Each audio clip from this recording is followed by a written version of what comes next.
Hey, what's up, everybody? Guess I should frame that a little better. Can't really tell what it's framed up as until we get it. Well, the stream started actually. So let me go to live chat. Live chat. I think that's what I need to go to, right? Yeah, live chat. Okay. What's up, MFOS? What's up? Okay. Flip the camera around. It has been a. I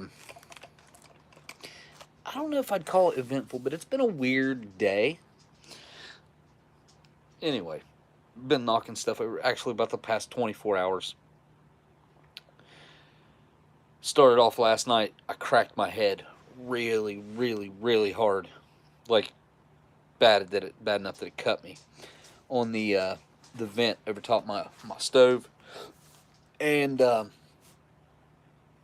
then today, I'm just kind of, I guess I've been clumsy, but like in an odd way. I've been knocking stuff over, spilling stuff. It's been weird. Like, and I'm consciously thinking like, don't spill that because I've had issues. But anyway, it's just weird. Okay, so what you just saw on the camera, those two boxes right there, were actually sent by Gundog. Gundog was kind enough to send over.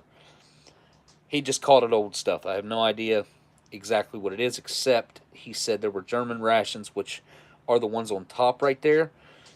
I think me and him got those off of Ollie at the same time. I have some, I think they're 91s or 92s. So when I got them, I had, there's four in a case, I think. That's how they come.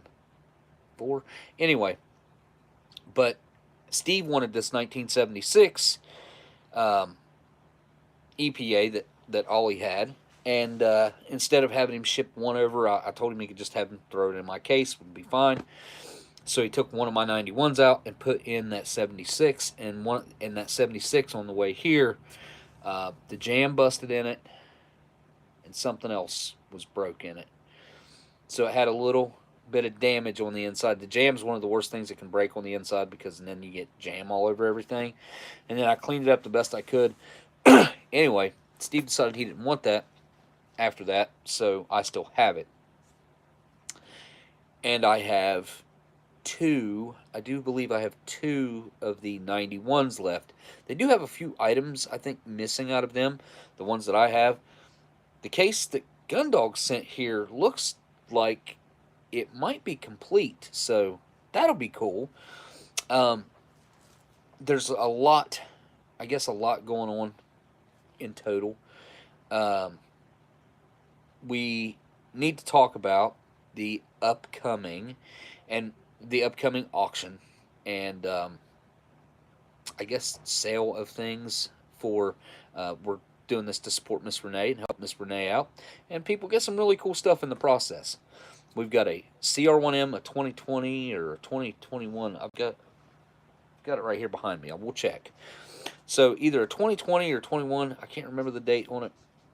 CR1M, and then definitely don't remember the date on the PR1M. But there's a PR1M, which if you guys don't know, they never come up for sale ever. And if it wasn't for Dan over in Australia being so kind to send these things over, literally donated them, paid.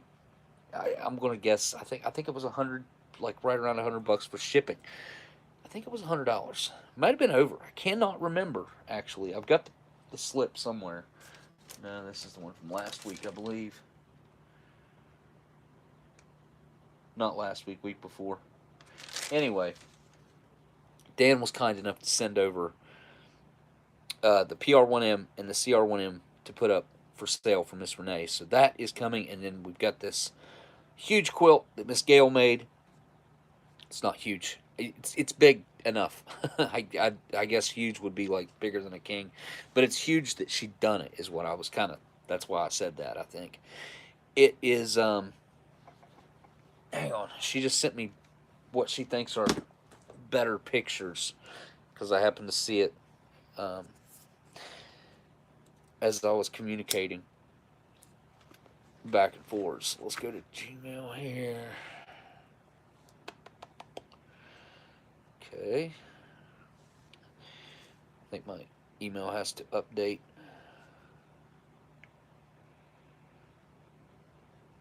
Okay. Here we go.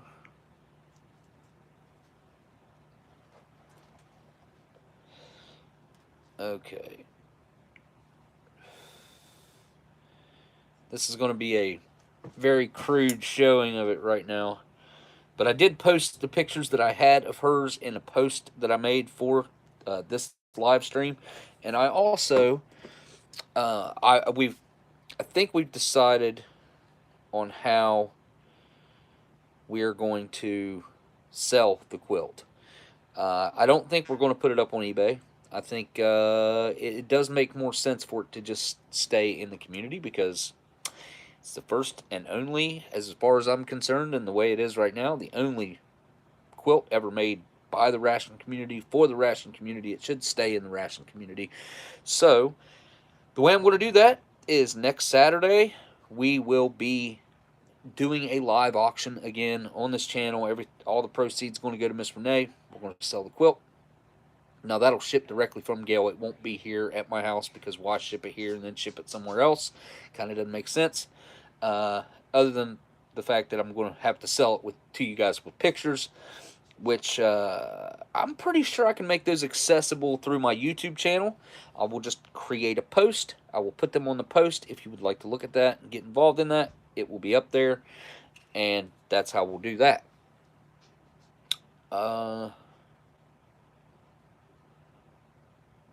What was I doing? Anyway, so it looks like Mr. G. Schultz is here. Miss Renee's here. James Ortiz, hello. Booger Butt MRE is here. Robert, hey Robert, hey Bob, how you doing? CT, how you doing, dude? Trucking as always, I'm sure, right? Man, I clicked into Slack yesterday. Okay, it's not gonna be, let me flip this around. This should be better. Yeah, there we go. There's a picture.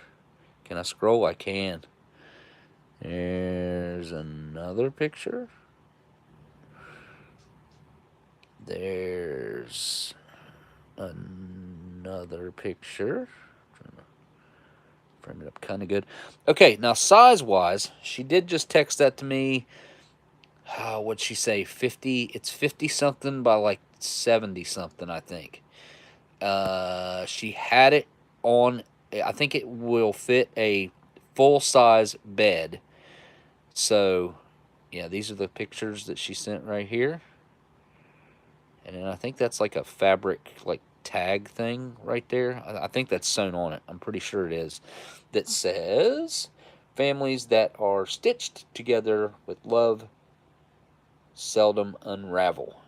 And then it's got Miss Gail's signature on there as well. Probably a date, I'm going to guess, that I can't read on the left right there. And there we go. But I'll bet Miss Gail's probably in the chat here. If she's not, then I can get those measurements. They will be posted up with the picture that I put up. And why does my camera look so blurry? Let me try to fix that. I think that's better. For some reason, it's like blurry on my screen up here. Same thing for you guys. Oh, there she is. 58 by 78 long. 58 wide, 78 long. Sewn on patch with name and completion date. There we go.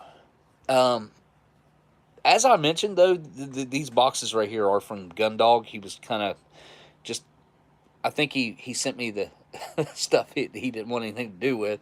His old stuff, he said. So you guys know how I am with old food. So that's what we have here is old food.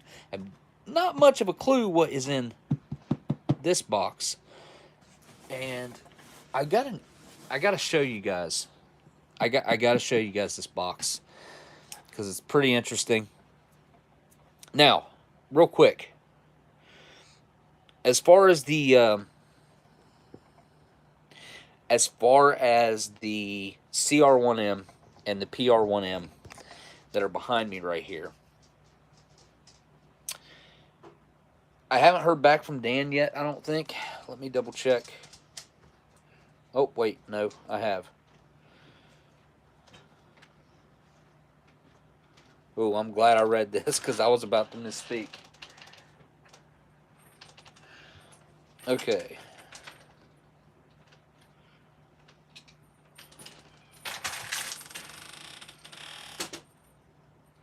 So, what I want to do is before I list those up on eBay, I want to put them out here. You guys, anybody wants to make an offer on those, I have an email. If you want to send me an offer, we might just not put them on eBay. That way, number one, they stay in the community. That way, we know that they're staying in here. And number two, Dan said he gave me a roundabout price estimate of what he said he would take.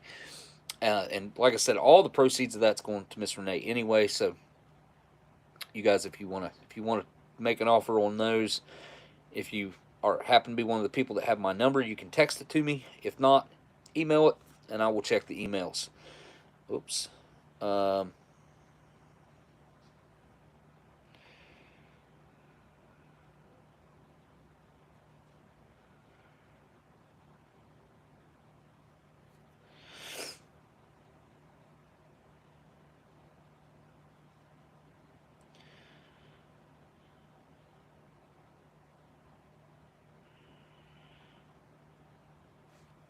Okay, so that's where we're at. Before we get started, I'll do an interesting little quick story time ish thing. And I'll make it quick. So I think it was Monday evening that somewhere along in there that Gabe got a hold of me from gabeRILLA. Link in my description if you guys want to check out Gabe's channel. He messaged me and said, "Hey, dude, they were in Salem, Massachusetts for Halloween, and he was going to he wouldn't have passed right through here, but he was going to be close when he was going back through. And he's like, hey, I'm going to be coming back through kind of close to you. If you want, I can stop by." I was like, dude, that's up to you, man. If you want to take the time to go out of your way and come here, that's totally up to you. So he did, and Gabe came in. I think it was the next day. Hang on, timeout, guys. All right, I'll be right back. Gotta get the dog that's scratching at the door. All right, come on.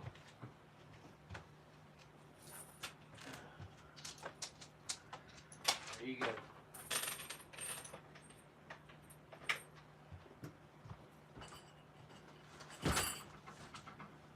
Okay. Anyways, Gabe came in on, I think it was Tuesday, something like that, and we hung out. We went and done some. It was pretty cool. Did some stuff that I had never done, things I'd never seen in my own little area here. That's very dilapidated. Man, this area is falling apart. The town, we didn't go down to the town that I graduated high school in, but I had done some research on it recently. And when I graduated high school back in the year 2000, it was a city, because anything over 5,000 people is a city, I do believe, is the cutoff number on that. But we had like 12,500 people, somewhere along in there.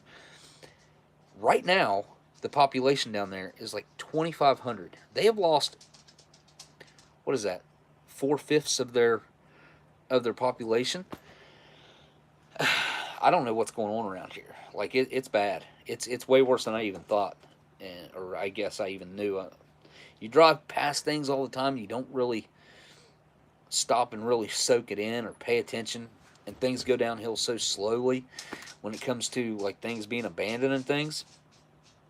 Anyway, we went and checked out some stuff. Got to hang out with Gabe, and I definitely injured my knee while we were kind of, going around and doing this stuff. But while we were out, I picked up a tick. not like a tick, but like a tick, like a parasite, an animal, little thing that's on animals, like a little bug.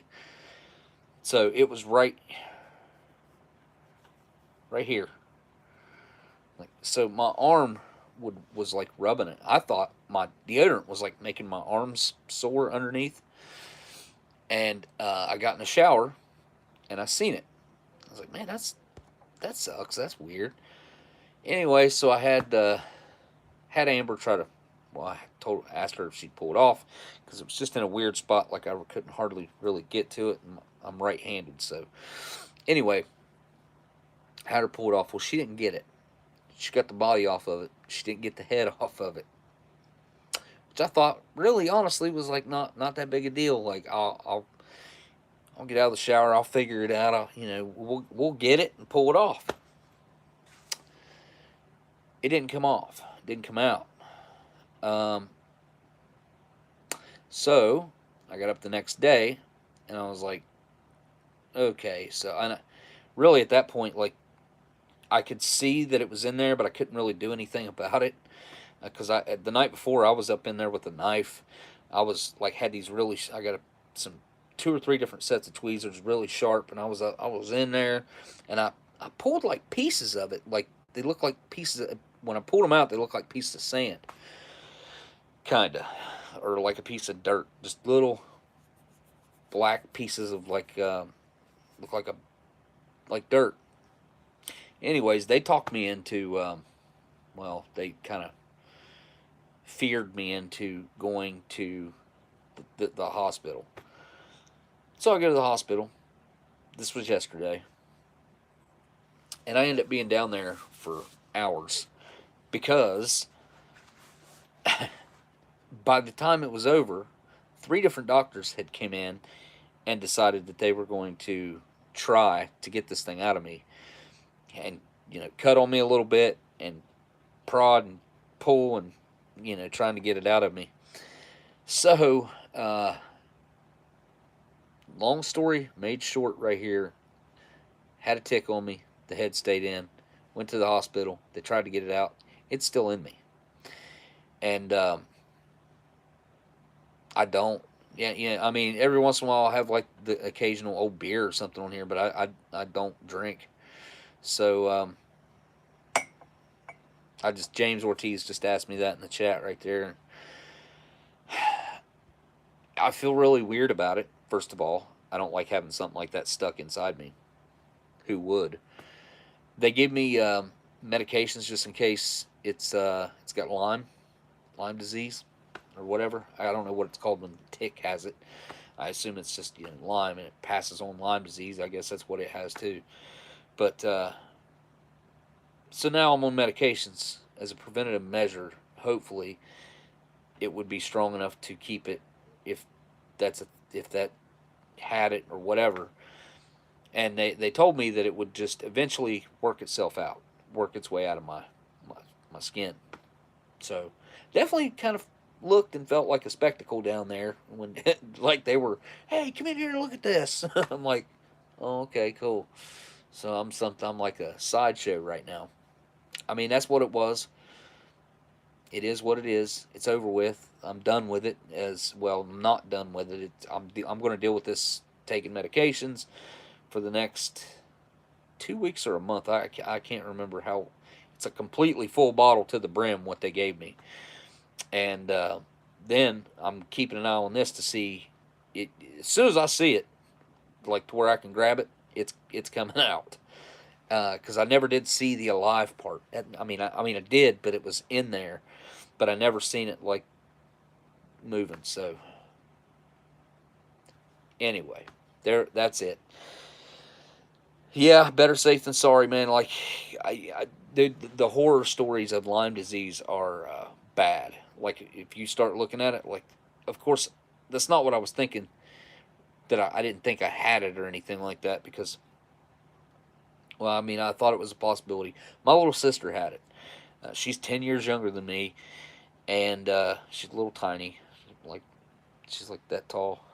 She's tiny, but she had Lyme disease, So she's found a tick and it had like the bullseye thing around it. She went and got the medication. She just told me yesterday, or I think it was yesterday or today, that she didn't take all of the medications, and that's why it got bad for her. And she still has symptoms from it to today. I guess it never goes away, but if you can prevent yourself from getting it, hopefully like I'm doing, I won't have any of those repercussions. So yeah, definitely better safe than sorry when it comes to something like that. I'm lucky that I could see it, and I know some people end up getting them somewhere where they can't see it, and get want them somewhere where they can't see it or something like that, and it gets that, and then by the time they figure out what's going on, like it's too late. So they can't even detect it for like 2 or 3 weeks, is what the internet said, and that's what they said. She said down there, she's like, we could test you, but it wouldn't show up in a test right now. I said, okay. I said, what if I gave you the body of the tick? Because I kept it because of this reason. I was like, can you test that? And she said, yeah, we could probably test that, but do we really need to? Because we're going to give you medications to prevent it and all this other stuff. And I don't know. It's just a weird thing. All right, let's get these boxes opened up. If you guys want to send an offer for the CR1M, I had planned on listing them tonight. That was my plan, but it kind of changed. My plan changed. But, yeah, I was going to list them on eBay tonight. eBay takes 13% right off the top, right off the rip. And then PayPal also takes a cut whenever you go through selling something on eBay. I'm not exactly sure what it is, because it's been so long since I sold anything on eBay. It's been years since I sold anything on eBay. I'll bet you it's been at least 3 or 4 years, maybe longer. It's been a long time. So I guess we can go ahead and start with this very nice looking German box right here on the top. This is a vintage, by this point this is a vintage German EPA. I'm unpacking Type 2. So this would be a box of all menu number 2 or Type 2. I'm unpacking the 24-hour German rations. Is there a date on here?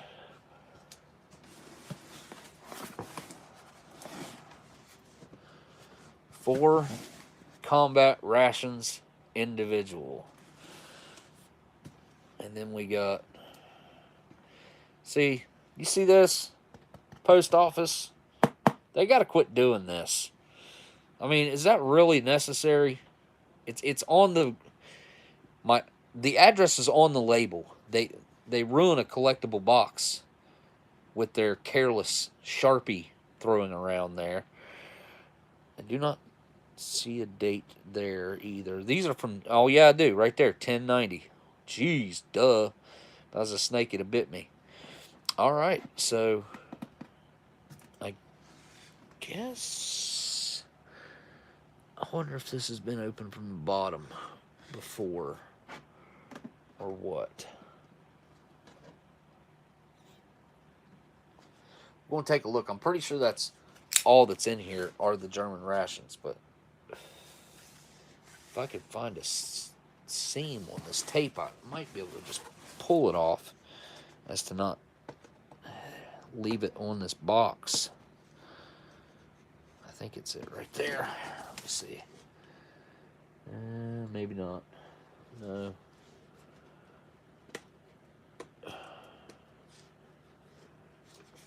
I don't know where it's at, actually.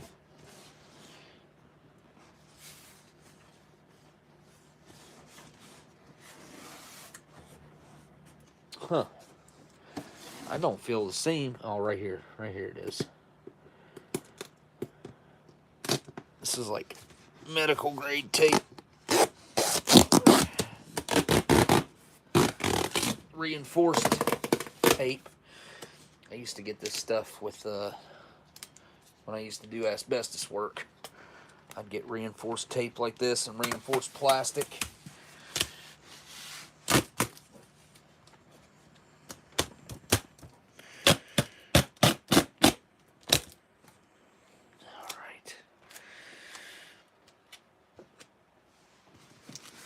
Ugh. I think it is. No, it ain't open from the bottom. Well, maybe it was at some point.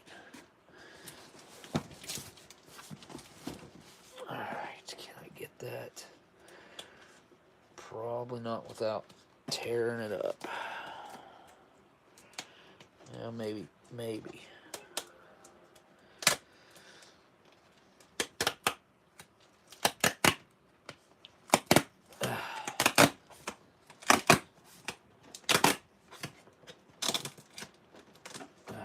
Can I get this other side? Somehow. Oh, there we go. Now I'm getting it.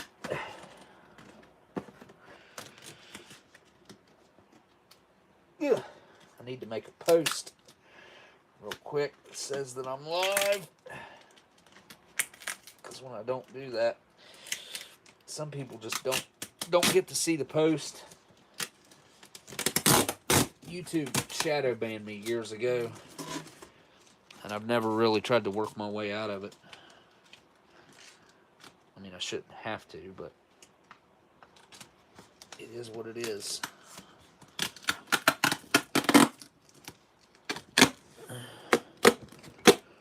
All right. I got that tape off.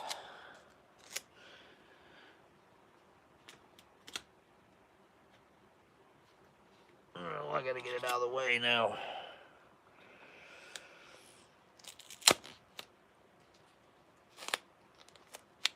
Alright.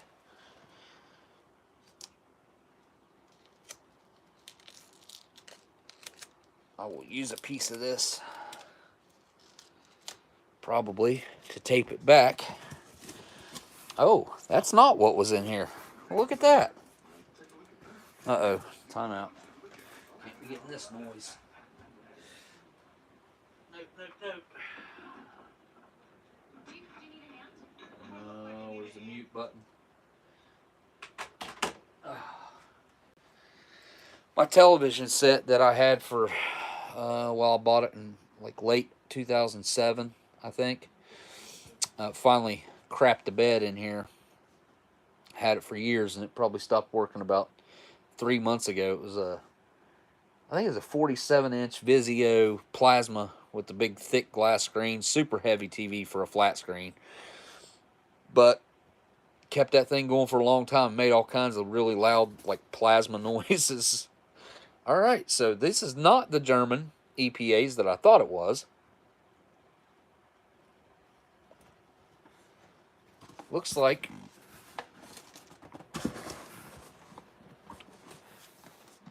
we've got a vegetable manicotti right here. Do we have, what is this? This is a Warnick. Shouldn't have a date code, I don't think. Anyway, I've actually never had this menu before. So this is probably going to be like a 2004, 5, 6, or 7. I really haven't had very many MREs from that era. We have here a vegetarian cheese tortellini, also from Warnick, so there's not going to be a date. I could look up when the manicotti was, when it came from. We also have in here a brown bag. Oh, this is a first generation. Ham and chicken loaf, menu number 2. Ham and chicken loaf.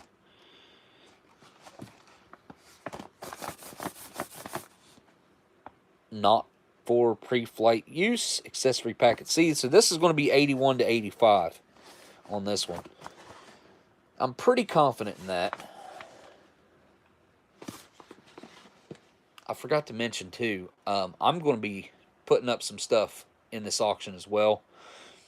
I have decided, if anybody thinks that the menu number 5 that I happen to think has one of the best military ration mains in it, which is that chicken with the cheese sauce, it's so freaking amazing. I am going to put up one of those for sure. I have decided that I'm going to part with one. Because I think if somebody out there can get an opportunity to try it out, I would love to hear your guys' feedback. Maybe it's just me. Maybe I just love that menu. But I do want to put one of those up. And I've got some other things. I think I'm going to put up one of the 1983 MREs that are in. So far, they've been in. They seem to be in very, very good shape. So anyway, I got some other stuff I'm going to find and put up too. So, okay, this is.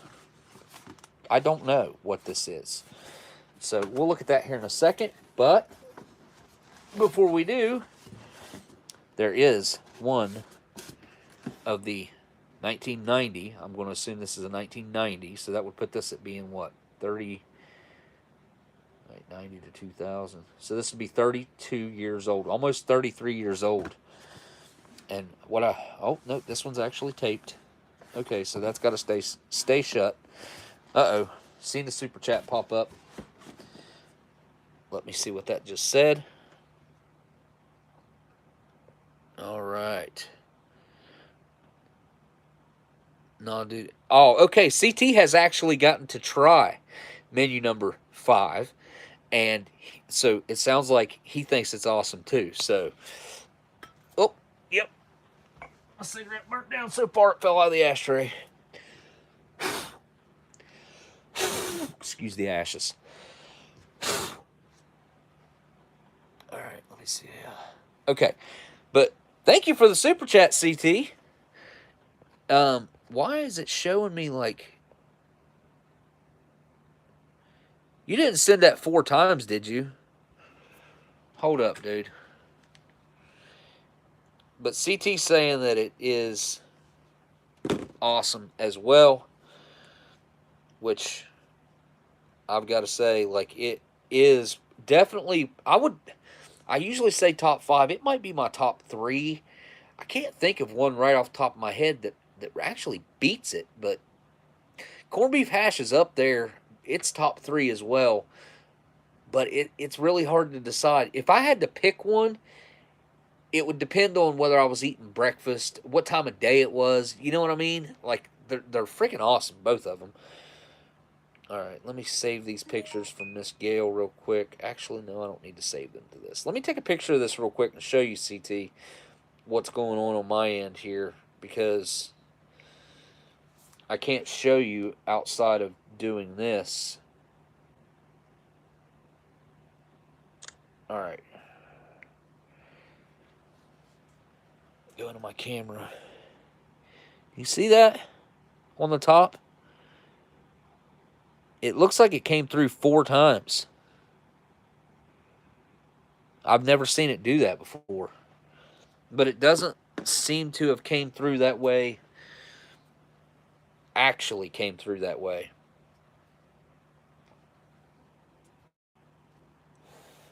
All right, so I think we're going to pick something out of this stuff that Gundog sent tonight. Take a quick picture. And make a quick post on the old YouTubes. Just real quick, guys. You guys can look at my ugly mug while I do that, because I can talk to you. Oh, Miss Renee says, yeah, I see 3. I see 4 on my side. But where it shows me, like, let me go into my super chats. Okay, when I go into my super chats, it only shows 1. And my total, what it says for my total, it only says 1. Okay, live chat again. So, I don't know. It was being awful weird. Now it has condensed down to 1 after I went into the live. When I went into my actual super chats. Okay, share. Copy link. Create a post. Oh, nope, I don't want an image poll. Discard. Create a post. Wait. I don't... This is weird. Discard. Create a post. It wouldn't be an image poll. Okay, it's just a... That's weird.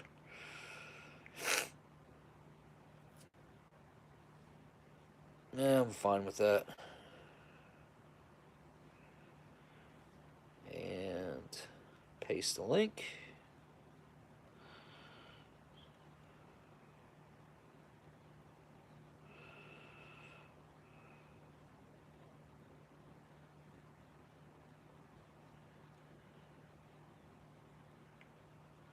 Oops. Okay, done. See? It's one of those days where I just didn't do that on purpose. Let's see what's in this bag over here. Flip the Z camera around. John owes CT a pizza. Thanks again for that super chat, CT. I'm glad somebody else out there has at least tried it. Especially another reviewer that gets to give their opinion like CT, because I mean, in my opinion, that's the thing though. When you get with food like this, that's all going to be different based on your palate. But if you know the description, like based on how I describe it or CT describes it or so anybody, and you like what you're hearing, then you'll most likely enjoy that main or whatever they're describing, or that side, whatever. But if you think that that's something you wouldn't like, you just go with your gut when it comes to picking food. That's something else I wanted to touch on tonight, because I'd say a lot of people are trying to stock up on food right now. All right, what is in here? It's kind of soft.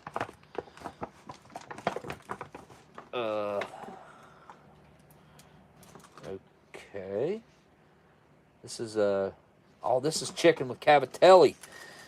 I think that's what this is. So we got a cheese spread with bacon in here. What's the date on this cheese? It's a, I'll bet it's a 2004. That is a 4223. So 04 probably. We have a, wait, chicken with shells. Chicken with shells. Is that what it says on chicken cavatelli with cavatelli? Chicken with shells. 4246. I guess that is what it says. And we have some fig bars here as well, or a fig bar. That's a, I love that. I love me some vintage fig bars. A moist towelette. We got us a nice, that's a really good looking Tabasco. Holy cow. Really light in color. And a pineapple pound cake. Wow. This is good stuff.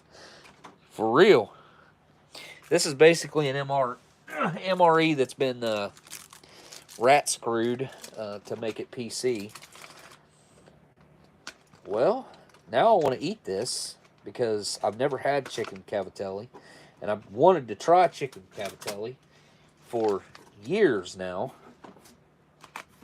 and now I have one, thanks to Gundog. This is enough food to try, you know what I mean? Like, this, I'm not packing this up as good as he had it, but I'm packing it back up somewhat, nonetheless. Okay, yeah, that's all right.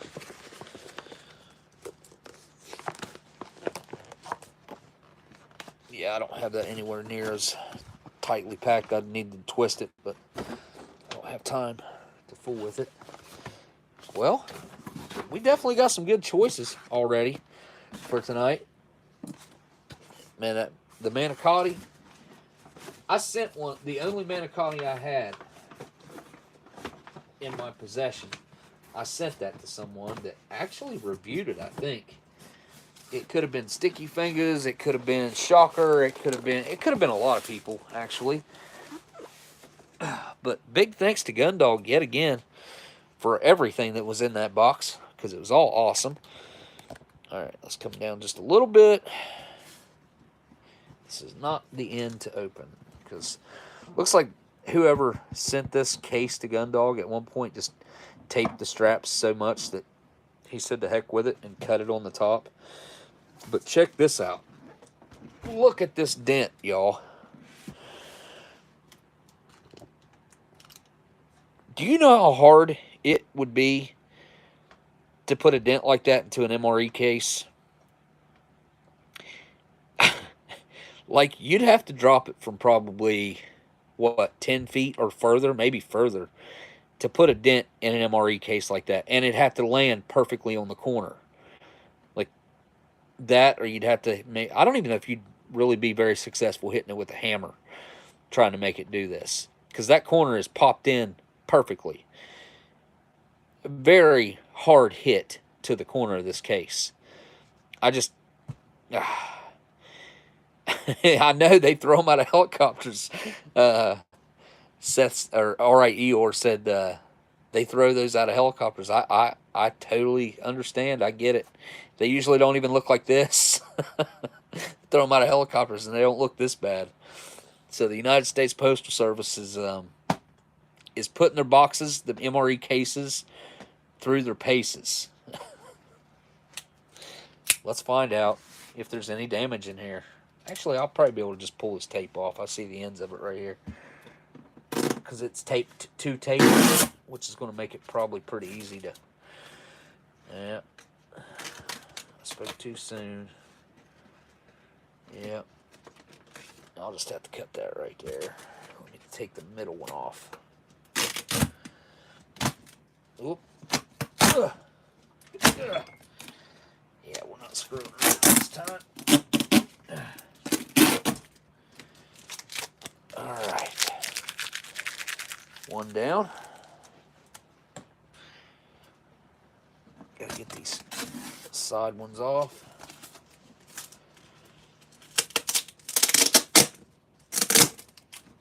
Alright. Two.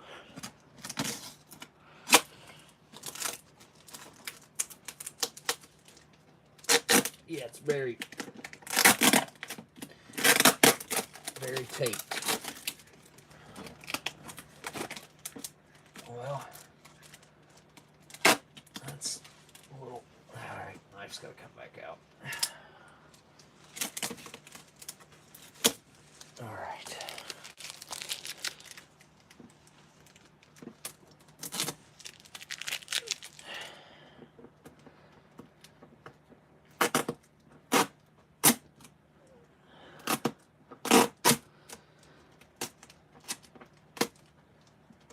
If I can leave that on there, that'll be a good way to tape it back down. Alright, we gotta get this end. I think he put dog ears on them on purpose so I could grab them. Like this. Man, oh man, what a dent.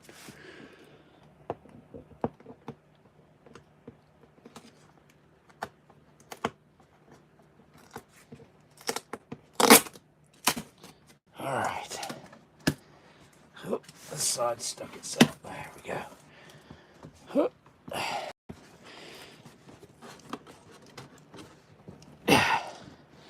Alright, that came back out. Okay, this is just full of all kinds of stuff.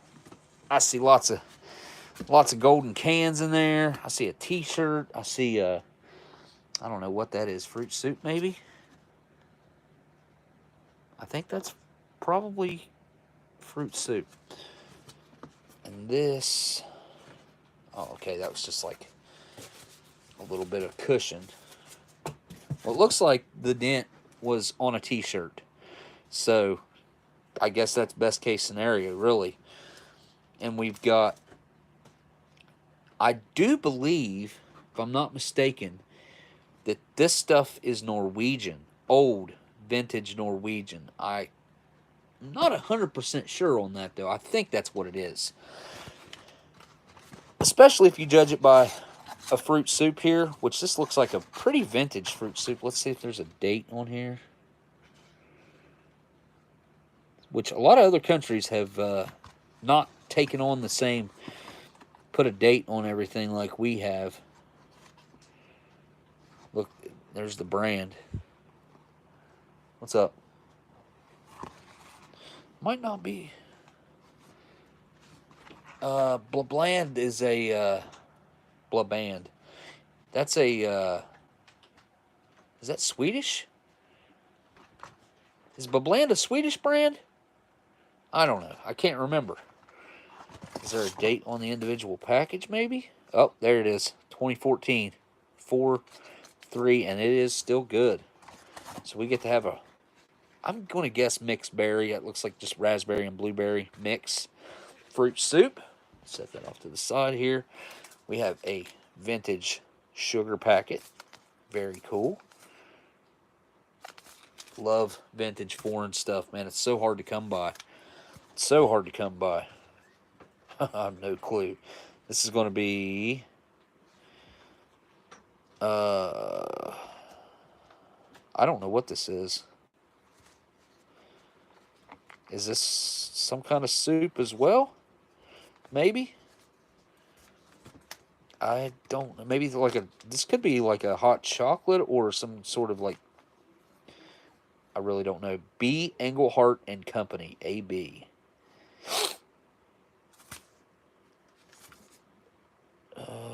Looks like 96. Well, 9604, but I'm going to guess that 96 stands for the year. We'll find out more as we go, I think. Well, this is also Blaband. 973, February 97, right there. And I'll bet this is apple fruit soup, maybe? Sugars, apple, I'm sure that's what those say right there. Vitamin C. I don't know.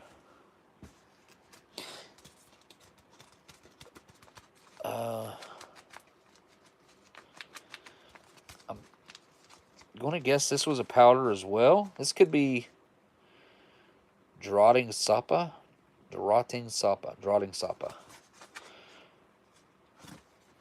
Not real sure on this one.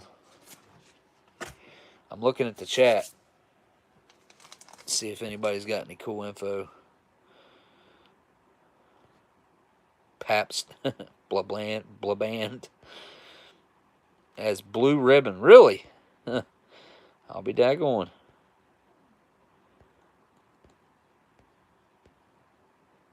Had no idea. Okay. This is good. This is going to be some other kind of soup, right? Sapa would mean soup. This is, I'm not even going to attempt to pronounce that. I'm going to guess we're ranging from 96 to 97. This could be 94. I don't know that that's a date, though. For some reason, I think this is hot chocolate. Just based on the way it feels. Like cocoa powder, when it's in a big packet like this, feels kind of cold. To the touch on the inside, I know that's kind of weird to say, but just the consistency of it, the way it feels. I could be 100% wrong, but I'm just going to make a guess that that's probably a package of hot cocoa. Watch me be very, very wrong. So we have actually multiple packs of this stuff. So we'll legit be able to do a taste test. Another April 96, some kind of Saft Sapa, so some kind of soup of some kind. Soccer, is that sugar? It is. Okay, so that's sugar. Sugar's the first ingredient in this. So that's what it's got the most of is sugar. And that's probably in the apple fruit soup again. February 97. Okay. First thing I see is a liver pate. Yes, definitely a liver pate. I actually have one of these that Gundog sent me a few years ago. Actually, no, I might have opened it. But it's in perfect condition. Like, this is, I'd put money on it, this is still edible. And if you liked liver pate, this is probably right up your alley. But I'm like Gundog, I hate liver pate.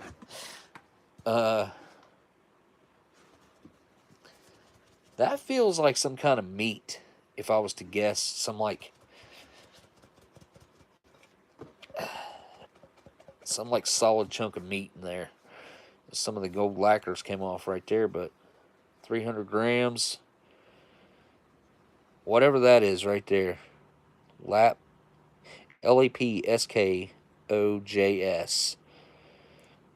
That kind of, I wonder if that means potatoes. I don't know. Some sort of, this was, I'll bet, some sort of group ration. This is different.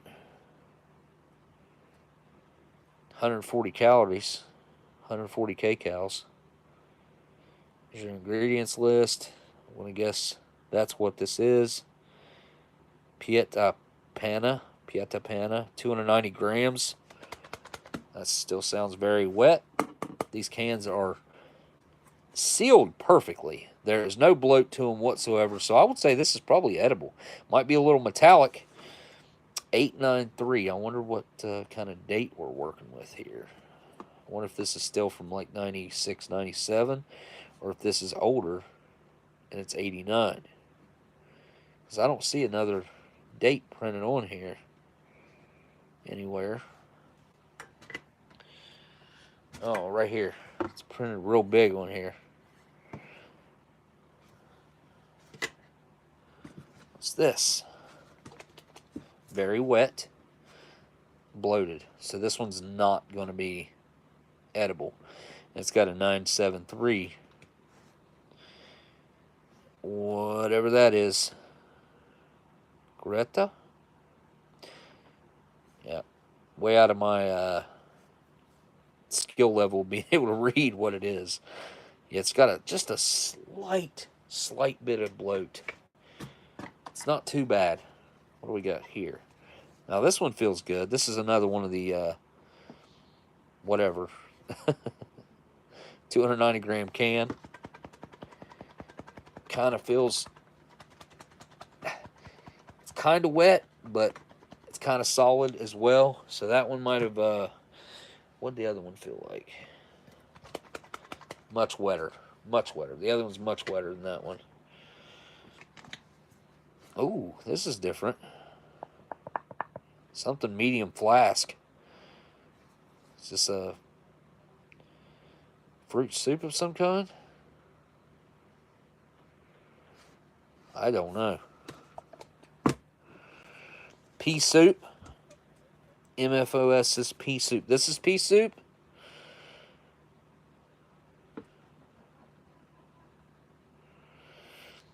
Do you have the three-wheeled motorbike put away? Oh, must be talking to Seth. Whatever. Okay. Whatever this is good. It's got some give to it.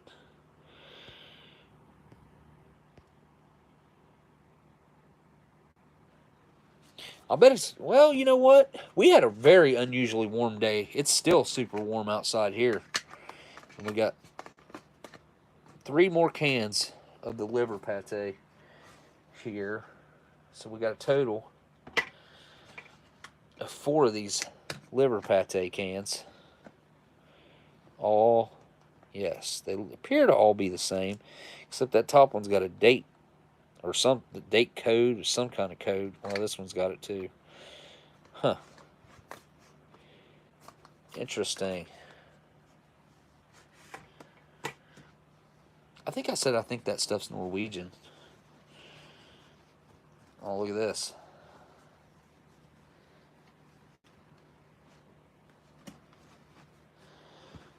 This is a Gundog shirt. That's cool, man. That's a interesting picture there. I bet he's had this shirt printed up for many years. Vintage shirt. That's cool. I love the fact that it's black too. I think it's been in his shed for a while is what he said. I think that's what he said. Yeah, that's awesome. See if I can get that to stay right there. Nope. We're going to stay in the picture. Yep. If you haven't, obviously, one of the OGs of ration reviewing here on YouTube. Right there. Link in my description, right up in the top area that you need to go check out. Bean and rice burrito. Of course, I think the only time I see this style bag right here, they come from Ameriqual. I could be wrong about that, but it seems to me like Ameriqual was the only ones that used this weird style of bag back in the early tan bag, first generation tans. Should be a date code on here being Ameriqual, right? I wonder if they were doing it. They should have been.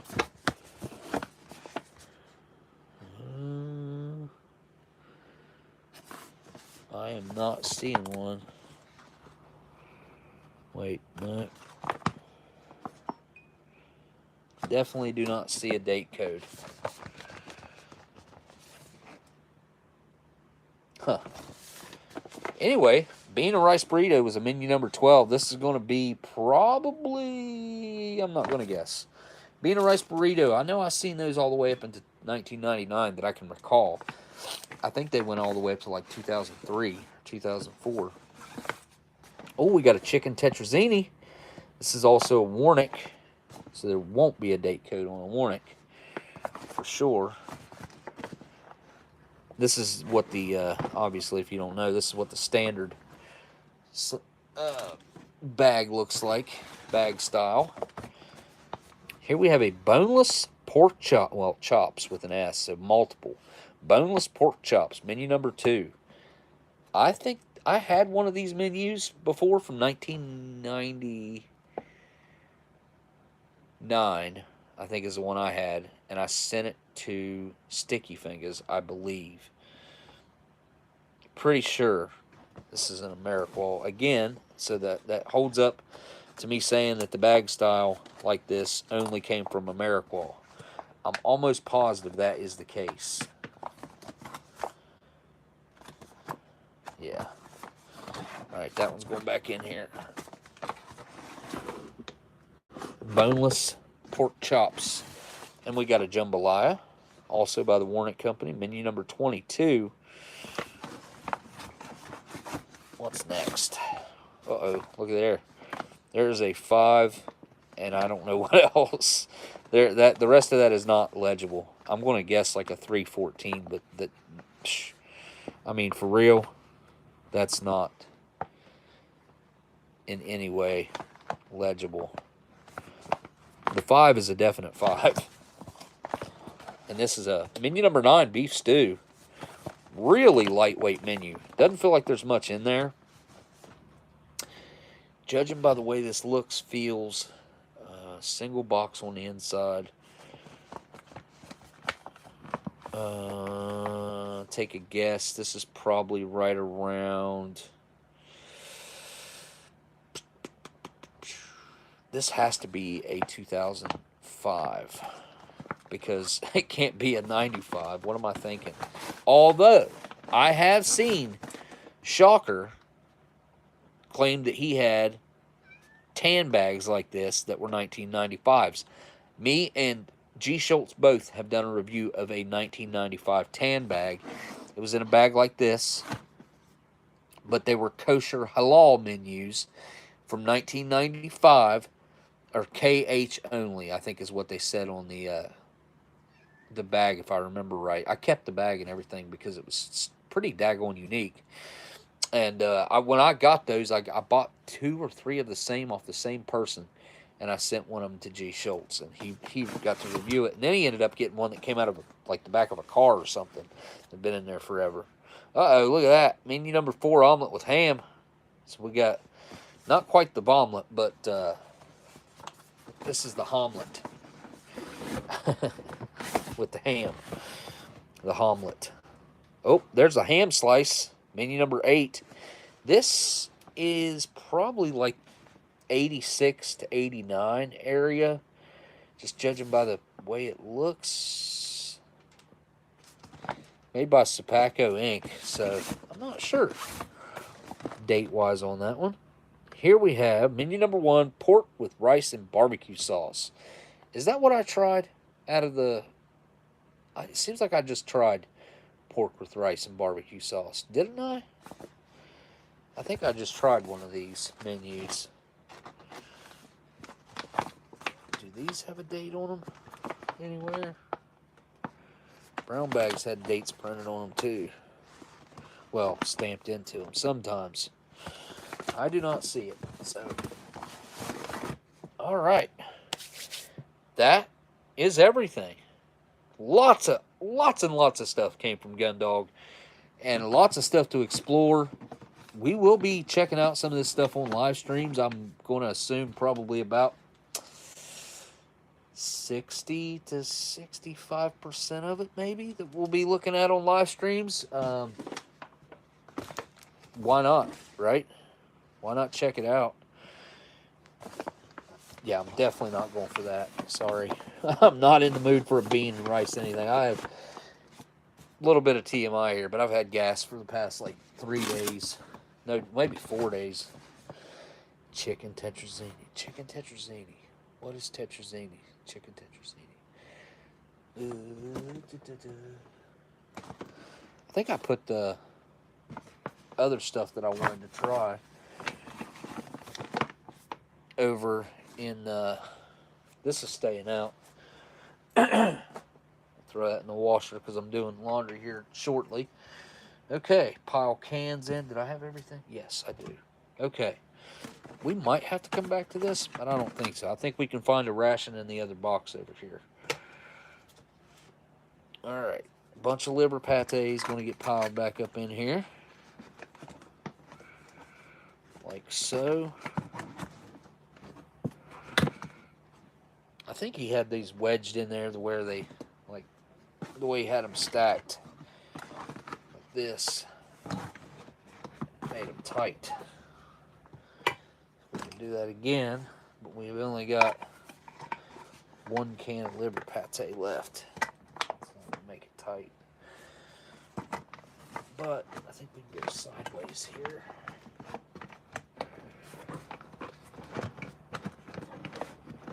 There we go. All right, bunch of fruit soups. I'm guessing that's what these are, apple, and I'm not even sure. Almost hate to put that on top of those cans. Is that how they were on top of the cans? Like that?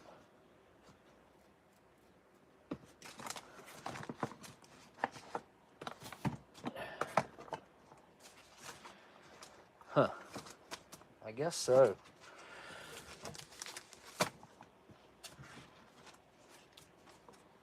Oh, we got that sugar packet right here. I think one of these was like that.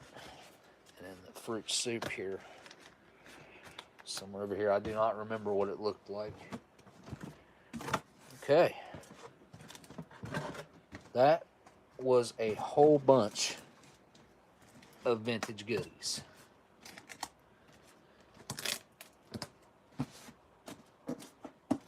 Alright. Oh, it's pretty heavy actually. Oh, I forgot to put those pieces of cardboard back in here.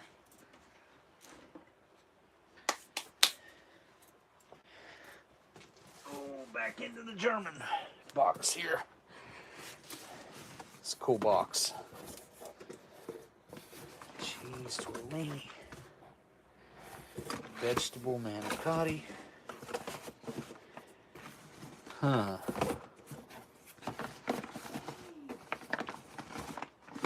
Chicken with cavatelli. So we're a little bit over an hour into it right now. If I just check out the chicken with cavatelli, I don't even know if it's going to be edible though. That's like, it's possible that it won't be. Both of these are vegetarian menus. Huh.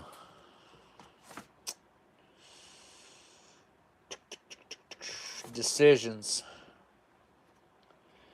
Vegetable manicotti. I don't even know what that's going to be like.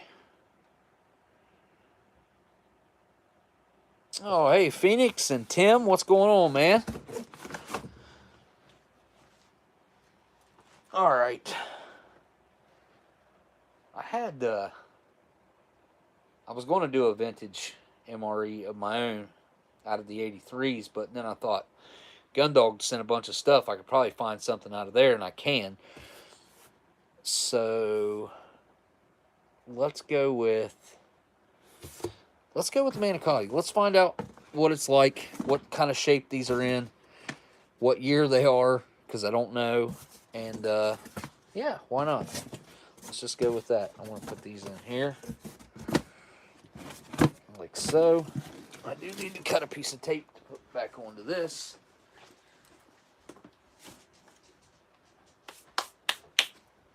All right. So we already know what's in here. Let's find out what's in here. Turn the camera down a little bit. A lot.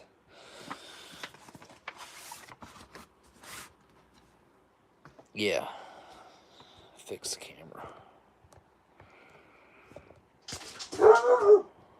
Excuse my dog. Boom. Okay.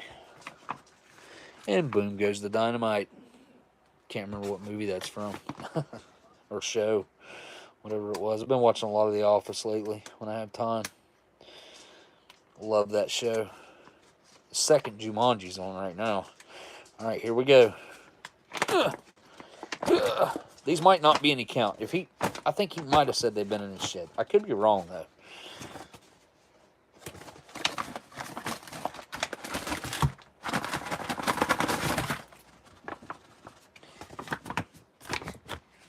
There's everything out of that bag. Ooh, interesting stuff. Potato sticks. Potato. Ooh, 90 calories. Nope. Is that 90? 160 calories. Booyah. There's the nutritional facts. Ingredients list. Potatoes. Partially hydrogenated cottonseed oil. And salt. That's it. 280 milligrams of sodium. That's actually, it's a lot because there's only 1 ounce here. 28 grams. And we got some crackers. MRE crackers. What's the date? 4275. So we are looking at a 2004. For sure. Made by the Warnick Company. That's not bad. I mean, there ain't much salt in these at all. Anybody at Natick happen to be paying attention, or you know someone who works at Natick, or maybe your brother-in-law's brother works at Natick, tell them to start putting the salt back on the crackers. For God's sake. The newer crackers got a lot more salt in them. They just suck. Ooh, almond poppy seed pound cake. It's very smashed and like almost vacuum sealed, but at the end of the day, that don't matter. We can still eat it out of here as long as it's good. I had a bad pound cake recently. Look at this. Peanuts, dry roasted. Salted? Yeah, salted. 111. Steve, that's not bad on the sodium on these either. Again, with 1 ounce. But 171 calories. Not bad. What was this one? Calories. 300 calories in that pound cake. My goodness. Made by the Pangea World Bakers. Last time I had a Pangea, you guys remember, it was no good. It sucked. Flameless ration heater is in nice shape. Good shape, good shape. True Tech. Here is our cheese and vegetable manicotti in tomato sauce. And it has 170 calories. But it also has 900 milligrams of sodium. 38% of your daily value. Any sugars? 9 grams of sugar. That's kind of a lot for a main. And we got us a classic 1.5 ounce peanut butter. Peanut butter jelly time. Peanut butter jelly time. Where you at? Where you at? Where you at? Oh, super chat. I made it, and stoked to be here. Thanks, bud. Hey, LC, how you doing? It's good to see you here. Good to see you. Glad you made it. Hope you and the kids are doing well up there. Canada.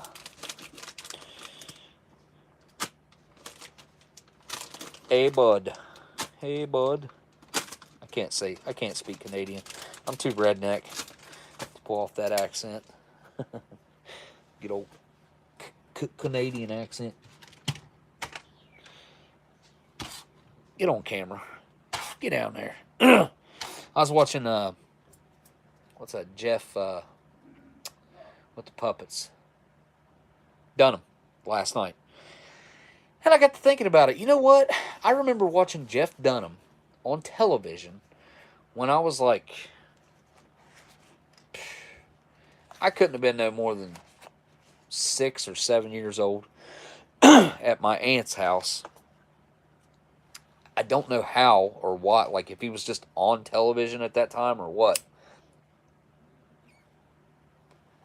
Maybe I was a little bit older. I could have been 7 or 8 maybe. But I thought, that's crazy, man. He's been on TV for a long time. Accessory packet for the cheese and manicotti from 2004 comes with your classic glass bottle of Tabasco that's very low. Right there's the level on that. Like, I would call that 60% of a bottle left. It might have leaked out. Let me smell inside this plastic here. Where did I open it at? Up here.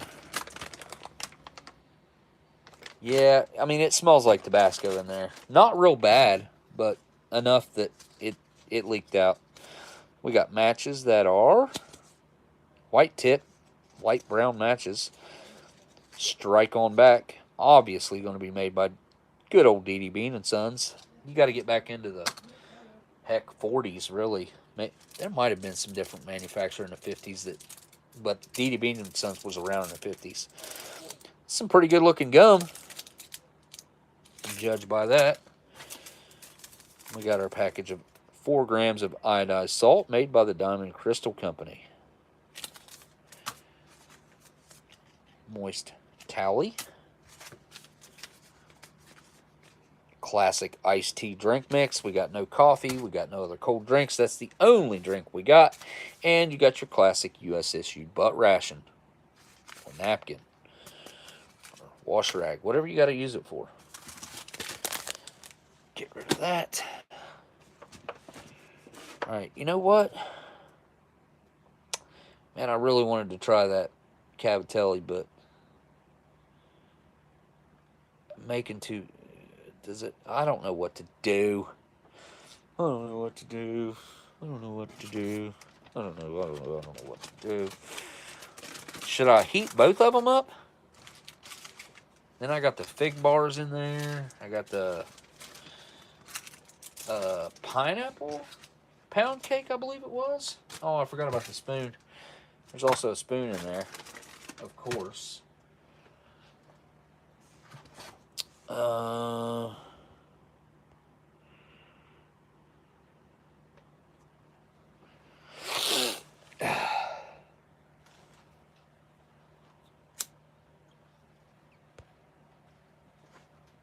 Melissa says yes. I think that, are you replying to what I said as far as heating up the chicken with cavatelli as well? Landell says do the cavatelli. Cavatelli it is. You guys don't have to talk me much into it, because I was already into it before we got into it. Well, surely don't need that. Ugh. I wonder why Gundog had that separate like that. He's not possibly in the chat right now, is he? Be cool if he was. But I don't think I've seen him in there. I texted him, told him I was doing this tonight, so.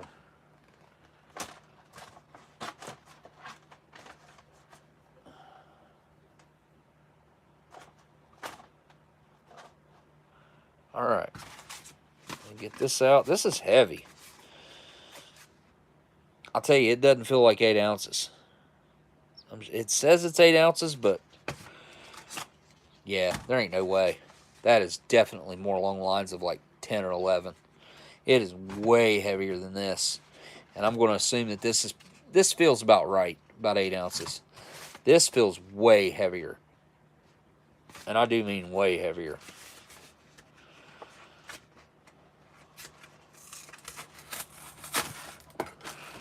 Whoop. Yep, see? Just about knocked over a whole cup of spoons. And I do mean a whole cup. That's my cup of spoons. One of my cup of spoons. I actually have 2 cups, 2 cups of spoons. I'm not sure. 2 or 3 cups of spoons. Like, no, that's the only thing that's in it, spoons. Spoons, forks, you know, the stuff that comes in rations. Okay. Yeah, that's way heavier. I'm telling you. Might not look it, but it's just really dense. All right, here we go. We can go heat these up. Be right back.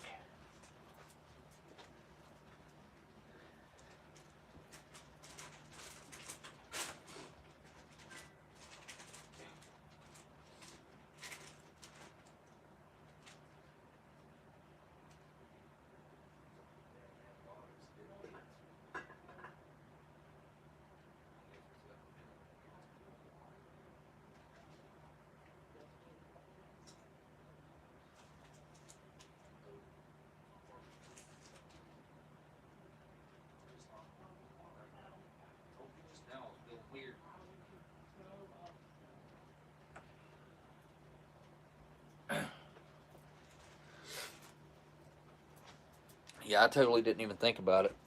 But those pills they got me on, I've taken both of them today. I took the one earlier, this morning. And then I just took one right before we started this. I just started feeling weird. And I just started thinking, like, why am I feeling weird? And I'm pretty sure it's because of the medication. I'm pretty sure.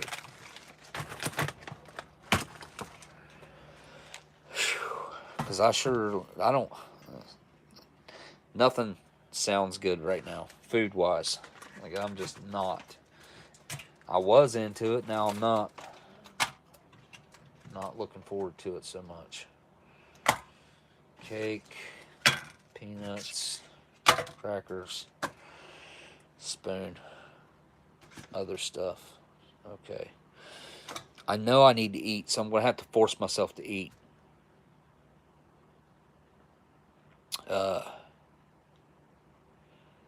Okay. Forgetting what I'm doing here. Crackers. Let's do that first. Good hiss, so they should be fine. They smell pretty strong. They smell really strong, actually. A little cracked up on the top there. Decently toasted on the back.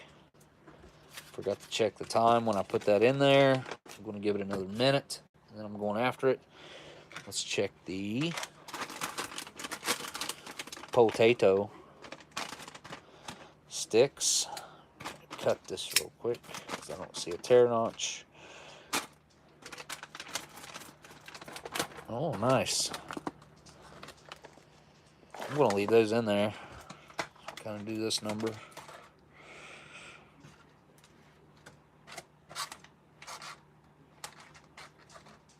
Kind of see them. I like to keep a couple CR1M spoons on hand in case I find myself in a foul smelling. Just remember what that means. I've got one near me. I think I got one buried in this cup somewhere. Actually, no, I do not, because I think I use my CR1M spoon. Oh, nope. Wait, yep. There we go. I do have one. And I keep one in there in my kitchen that I use. All right, let me go get that before they... I don't know. Maybe I should give it a little bit longer. I don't know. I'll need the peanut butter. Peanut butter felt good to start with, though, actually.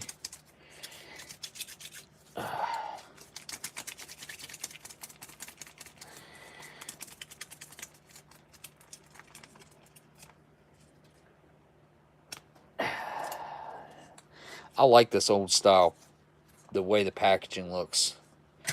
It's just more appealing to the eye. Visually pleasing. Oh.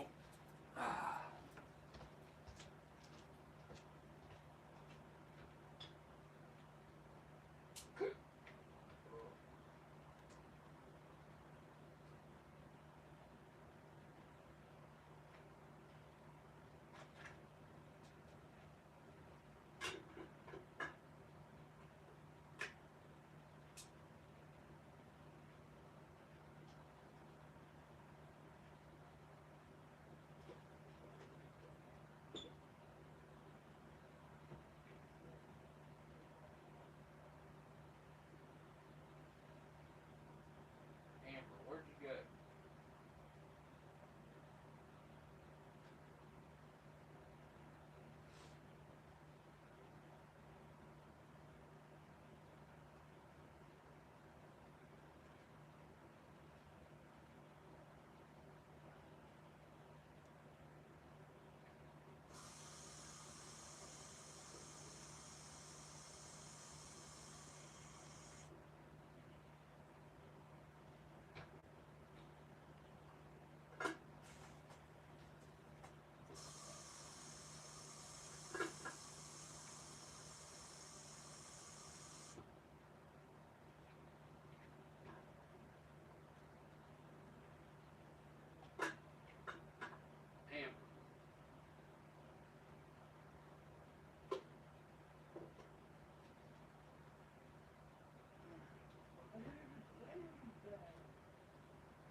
Okay. Definitely feeling weird, that's for sure. Just forgot my hot water too. And what do I have to drink? Iced tea. Should I do it cold or hot? Hot or cold? I don't know. I'll let you guys pick. Super chat. Super duper chat. Mulder, hey Smokey, back from the gluten-free. Oh, wait. Back from the gluten-free celiac fast. Need my MRE community contacts and to eat them as well. Can't do it. Doctor not happy, but I am. Oh, Mulder, dude. Man, that celiac is some gnarly stuff, man. I was be extra. Oh, I have to advise against that. I do. I just personal like I care. I don't want your intestines getting twisted and flipping twisted. Thank you so much for that super chat, dude.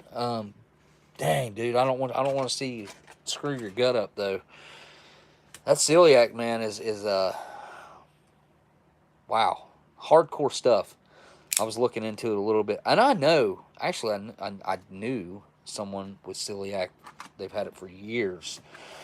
My buddy's wife, and she has a hard time with it. Hey, Dan with the super chat says, "Go hot." I'm told it's better hot, and I've always wanted one. Oh, with the iced tea. Well, next time I send you something, man, remind me, because I'm all the time asking like, what do you want me to put in there? So remind me, and I will put you, because I've probably got at least 2 or 3 of these that I know where they're at, that I've saved up. I will send you an iced tea, and I will make it hot. Oh wait, what is this? This is an almond. You know what? If I didn't just crack the seal on that right there, I don't think I did. Almost with my knife. I'm going to skip the almond one and go for the pineapple pound cake, which I love pineapple upside down cake. So if this is any resemblance to that, obviously lacking like the pineapple round chunk, but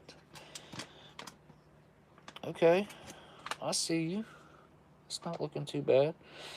It ain't like that last one I opened up from Pangea that was like nothing but dust. This one's kind of stuck to the packaging, but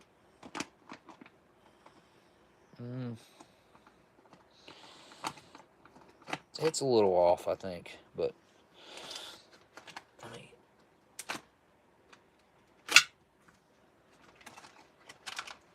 There we go.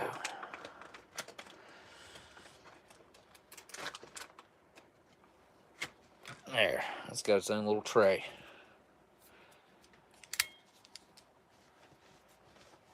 We got mains to deal with here. I need another bowl. Let me go grab another bowl. Thank you, both you guys, for those super chats, by the way. I don't know if I said thank you to Dan, but thank you, Dan, for that super chat, my friend. I've got to get my hot water. We'll do that, and then we'll do this, or this, and then this. Yeah, that's what we'll do. But I need a bowl.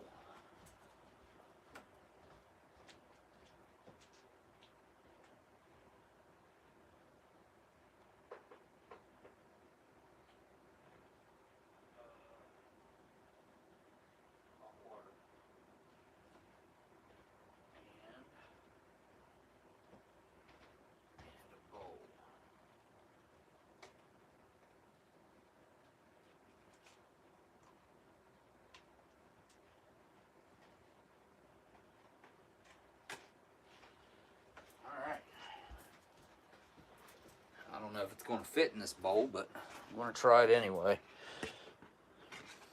It should. It should be full, but it should fit. All right, we're definitely going to go with the Tim Tam cup this week because I love this cup. It's one of my new favorites for sure. Oh yeah, I'm getting a little confused. Like this is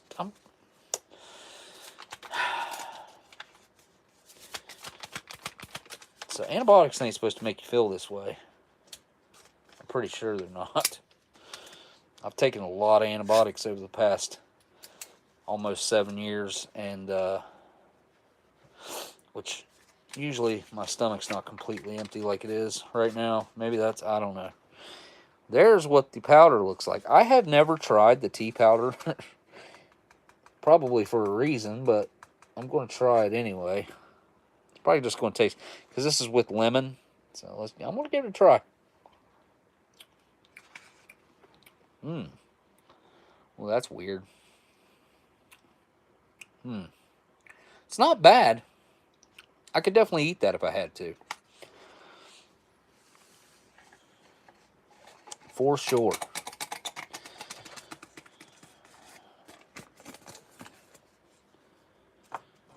It tasted like, I mean, it really did taste just like tea. Pretty sweet as far as like on a candy level.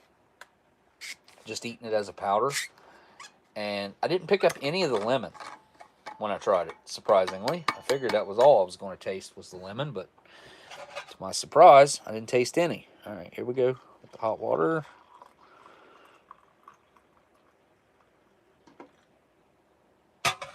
I think we can go a little further. Yeah. I didn't even look to see what it says. Probably 8 ounces, right? Nope, 6 ounces. Maybe I did put a little too much water in there. Okay. Some good old dry roasted peanuts. Salted variety. I cannot tell what that date code says. Looks like a 42. Yeah, definitely. I can see it better on the camera. 4217. See if we get a hiss from this. I doubt it, but let's see. We did, but I ripped it too hard or too fast or whatever. Maybe I'd be better off keeping these in the package too, because if not, I'm going to miss out on a bunch of that salt. And it'll all just be laying there on the tray. There they are. Let me give them a smell. Oh, they smell good. Peanuts are awesome, man. If they're sealed, we had peanuts on Eating History that were, I think they were from '89, but they were in a can. They were a can of Planters peanuts. Or no, wait. I think it was a can. Might have been a jar. It seems like it was just a can. Maybe like a Pop Top can, like a Pringles can. Or it might have been like a key open can. It was like a recreation of a vintage Planters peanut can. And we opened them. Those, to this day, and to anything I had before, those are the best peanuts I have ever had in my life. They were fabulous. They were really, really, what's the word I'm looking for? They were really explosive with the flavor. They were just very sharp. The peanut flavor was more intense than any other peanut that I've ever had. And the salt level was really, really perfect. It wasn't over salted. It wasn't under salted. I wanted to eat that whole can. I would have eaten that whole can. When we ate those, they were, how old were they? They'd have been 30 years old, I believe. 30? 30. Yeah, they'd have been 30 years old, because I think we ate those probably in 2019. We ate some things in 2020. Man, it really sucks that the way COVID hit. I really would have liked to went straight into filming more Eating History stuff. All right, let's get the cavatelli into here. What do I do with those mains? Okay. I think the chicken with cavatelli was chicken with shells, right? I'm pretty sure. What's the other one say?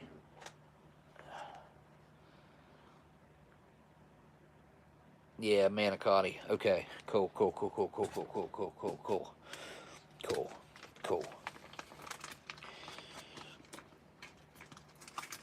Chicken, cavatelli. Some hardcore D-lamb going on there. All right.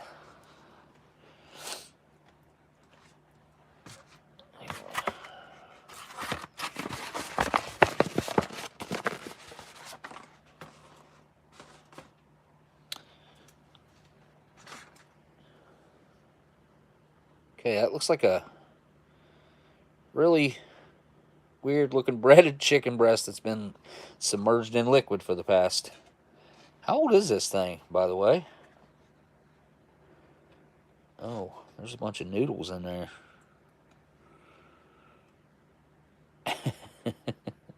This is a little bit of a weird menu, I gotta say.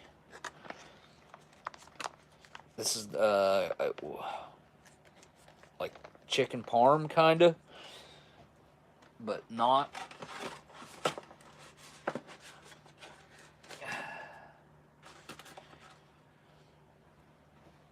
I'm anxious to try this one, that's for sure. Let's get the manicotti out. Manicotti.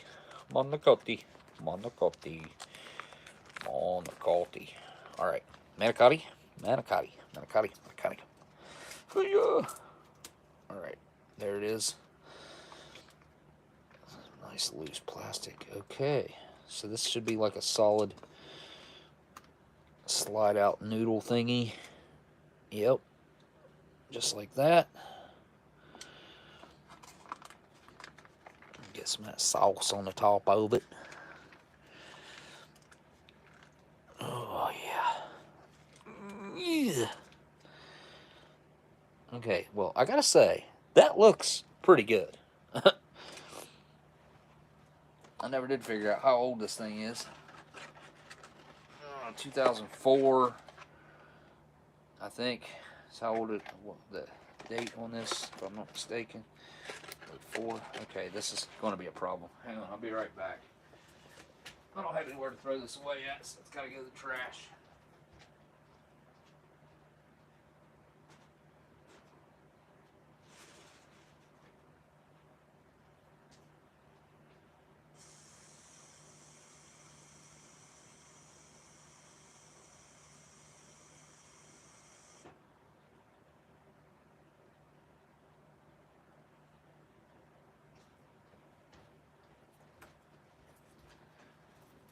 All right, so vegetable manicotti is our. Did I miss a super chat? CT, thanks for the super chat, dude. He said maybe call Domino's tonight. Yeah, that'd probably be actually pretty good. How did I get hair all over me? What the hell happened there? Okay. You know, I am hungry a little bit. Like, I don't know. I just feel like I need to eat. Like, I should be eating to combat this weird feeling I've got from, and I don't know what them antibiotics can do to my stomach. Look, I didn't need to open this. I've got a cup full of open spoons right next to me, and I opened another one for no reason. Anyway, I'm going to start with the vegetable manicotti. So I'm assuming there's like TVP inside of here. Yeah, some sort of like wishes it was meat stuff. Maybe. Maybe not.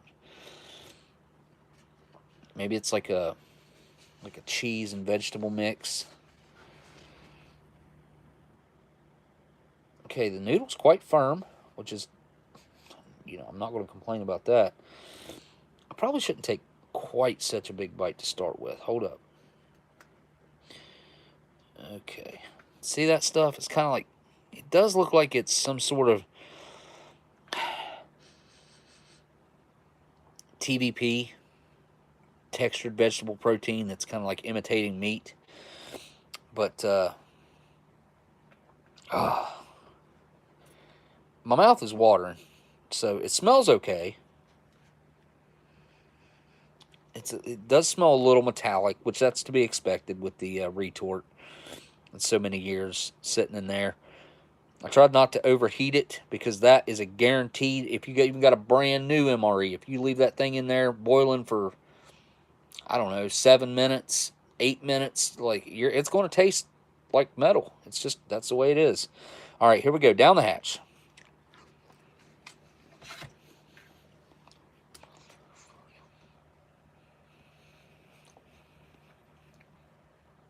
Huh.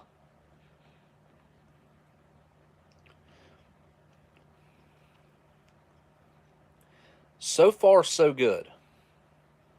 Very interesting flavors. Lots of flavor. A lot of Italian seasonings going on in there. You got your oreganos and your garlic and your rosemary. There's a lot going on in there. I think they tried to compensate with the seasonings to make it seem more normal, really. And I didn't really get much of the noodle. What is that? Some sort of leaf on the bottom there. Oregano, I guess. Definitely some onion up in there. They've tried to make some sort of like loaf of vegetables and whatnot to stuff inside this thing. It's cheesy as well. So there's definitely some Parmesan going on in there that I taste. And I didn't get any weird numbness on my tongue yet or anything like that. But as I've established over the past couple of live streams, the numbness cannot hit you on the first bite and then hit you smack dab in the middle on the second one. So it's like it catches up. As soon as you take the second bite, it'll hit you. Well, let's find out if that's going to be the case. I'm taking a big bite, and here we go.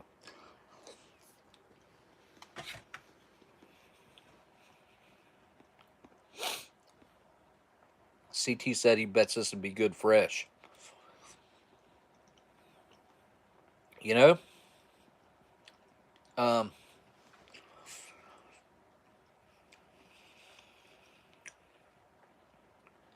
it's pretty fresh. There's no metallic taste to it either, which I'm pretty surprised because I could smell it, but I don't taste it at all.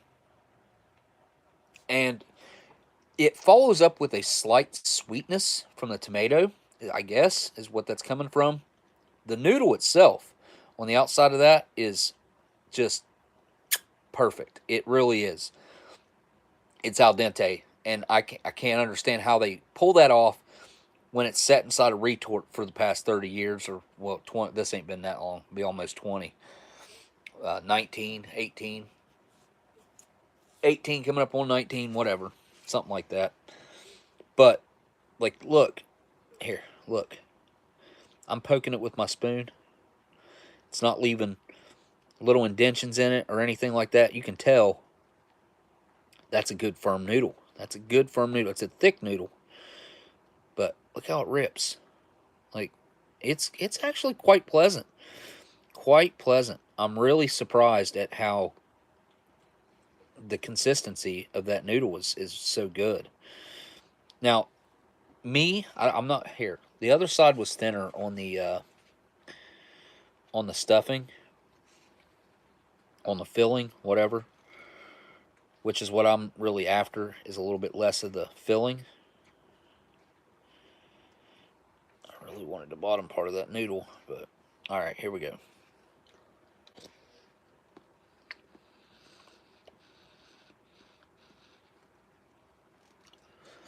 You know, I actually like this. As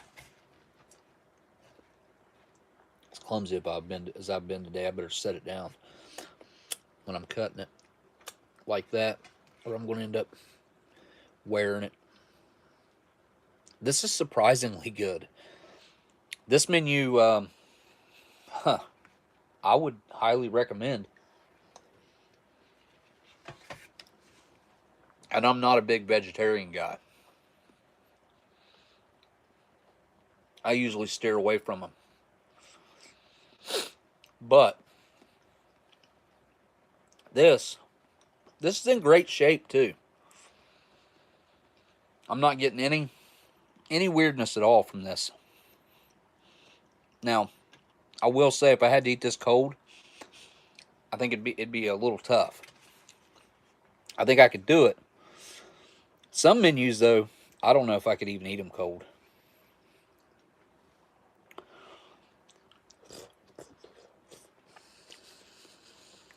And I do want to discuss a little bit tonight on some of the tips I have for stockpiling food.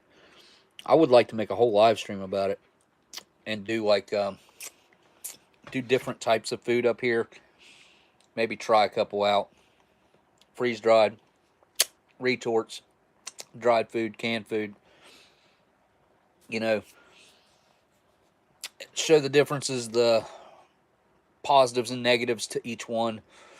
Because I've thought about this a lot, especially here recently, since we have an imminent food shortage coming this winter, according to our fearless leader,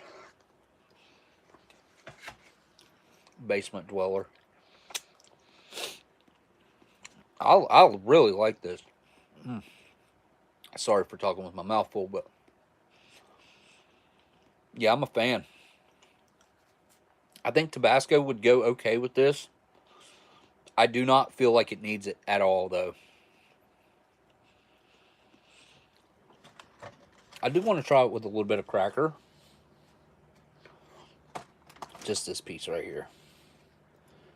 I could eat this whole thing. I really could. I got chicken with cavatelli over here, though, so.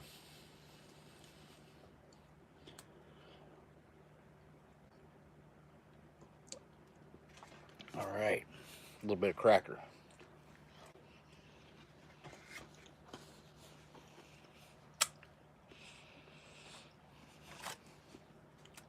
It's really cheesy. Some bites are more cheesy than others, though, I've noticed.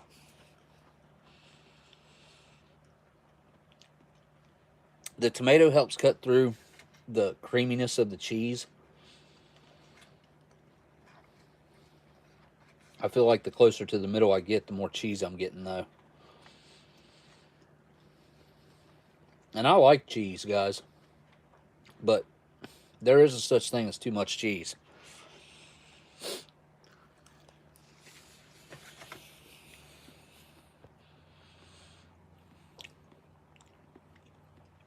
I see you, Multi-Magnum.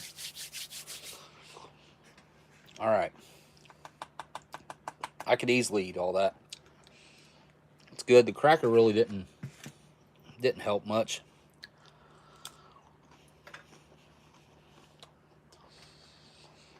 I was trying to compensate for a little bit of that cheese, but okay. With this,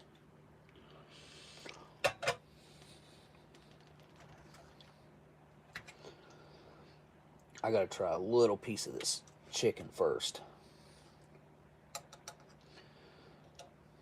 Not really a way to try to show you that little bit of cross section in there. It's about to get covered up with the sauce, but oops.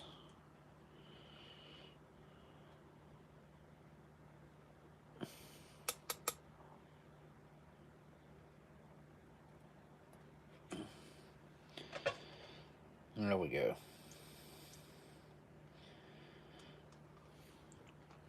It looks to be processed, chunked, and reformed type of chicken here with some sort of breading on it, like a microwave chicken kind of deal. I'll just do the chicken first. It appears that there's a lot of cheese in this. So let me just try this chicken first.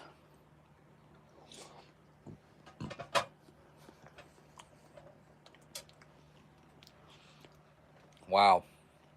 You talk about different dishes. Holy cow. That is a shock to the palate. Ooh. This was actually a bad idea. I think that one's going to ruin this one. I think this would probably have been good if this is the only thing I had.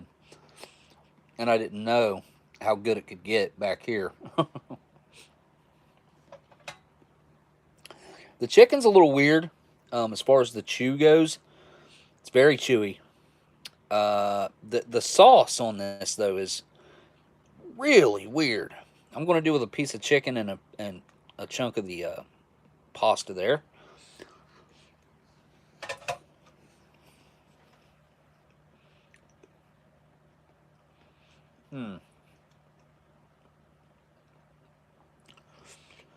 It's definitely got a whole lot more savoriness to it, obviously. But it's got this slight caramelization from either being baked or grilled, or like you're getting something like that from the smoky. Maybe there's like a smoky flavor to it.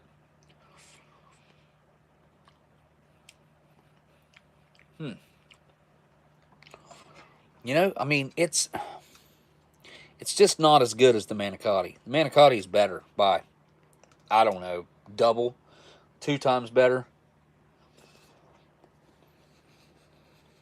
Let me try the noodle here.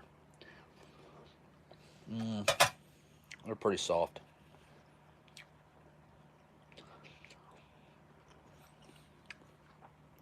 This doesn't really have any of the Italian spices and stuff going on, which is what I expected it to taste like. Instead, it's pretty bland. I mean, it's not bad. It's not bad in the slightest. It's just, it's not that, is the thing. Like, see how weird that looks? Let's dig it up out of there.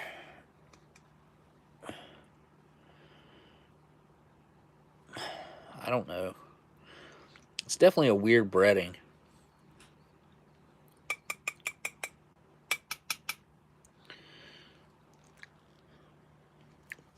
Ooh. Yeah, the breading's very weird on its own. You are aware of the time, right? No. 10:57. Okay. You don't watch the news? Uh-uh. You can. You're in there in front of my TV. Where's your mom?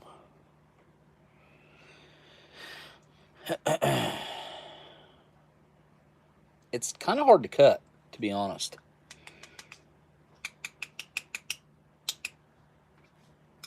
I definitely need to have something in my stomach, though.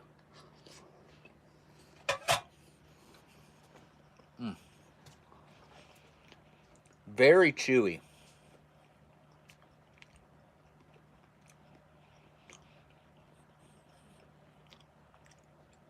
The more I eat of it, the better it gets. But it is very bland. I gotta have another bite. Well, if I take another bite of that, it's definitely gonna ruin this for me. I don't care. I want another bite of this. Yeah.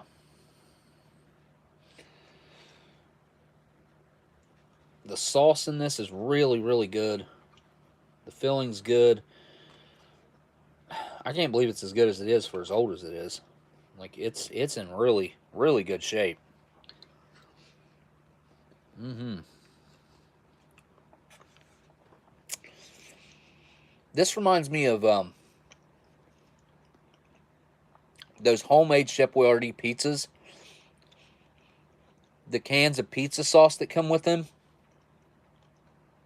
I used to always get to like clear the can out with the spoon, and you know they'd leave just a tiny bit in the bottom of it for me so I could have a little bit.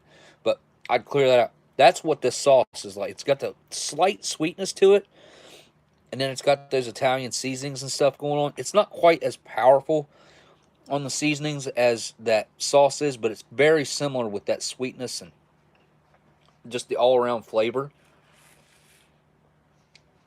Mm, that's way better than it should be. Mm-hmm. That noodle, I mean, that noodle's killer. I love the consistency of it. Couldn't ask for a much better noodle than that.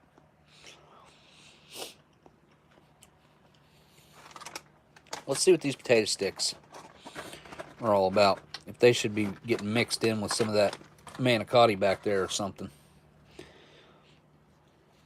Let's just try a couple on. Oh, they taste old. They have definitely got a vintage flavor. Like old oil. Ooh. Yeah. These taste like, you know how when you leave vegetable oil sitting around too long, or just old cooking oil, it could be olive oil, whatever, and you opened it a year ago and used a little bit of it, and then you left it set on the counter and you haven't used it in a long time, and it goes bad. Have you ever smelled that rancid oil smell? That's what these taste like. Oh yeah, they smell just like it. It's weird because they're not giving me any of the weird mouth side effects, but they certainly taste off.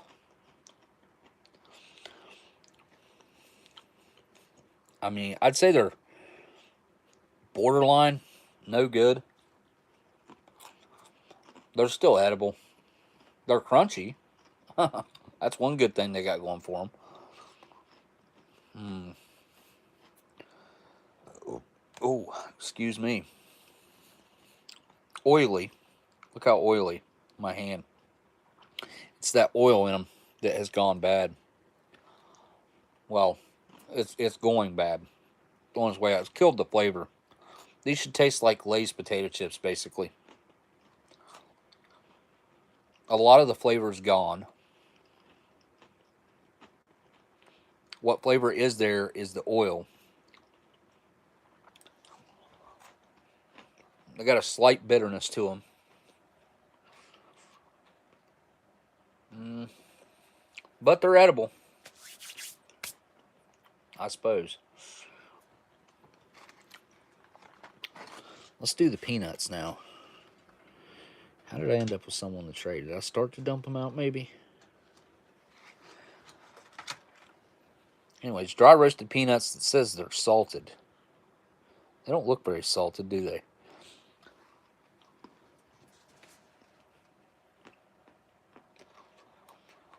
What I was saying about the peanuts earlier,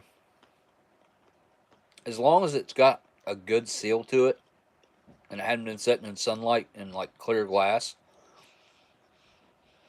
I'd say they'd be fine. Anything with a good seal, vacuum seal, whatnot. These are perfect. They got a nice chew to them, nice crunch.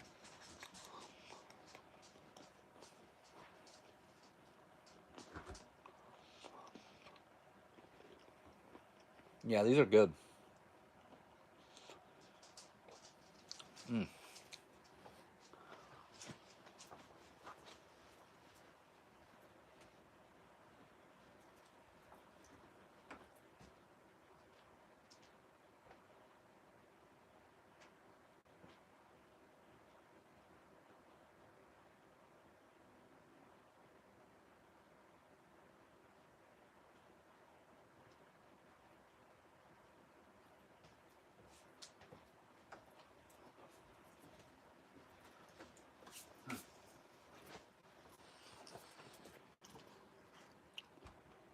I need something to wash them down. A little dry, you know.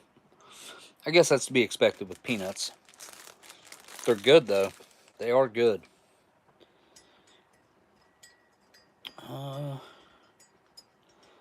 Yeah, that probably did need stirred up. So I think I can feel some of it stuck on the bottom of the... I don't know how. With as hot as that water was.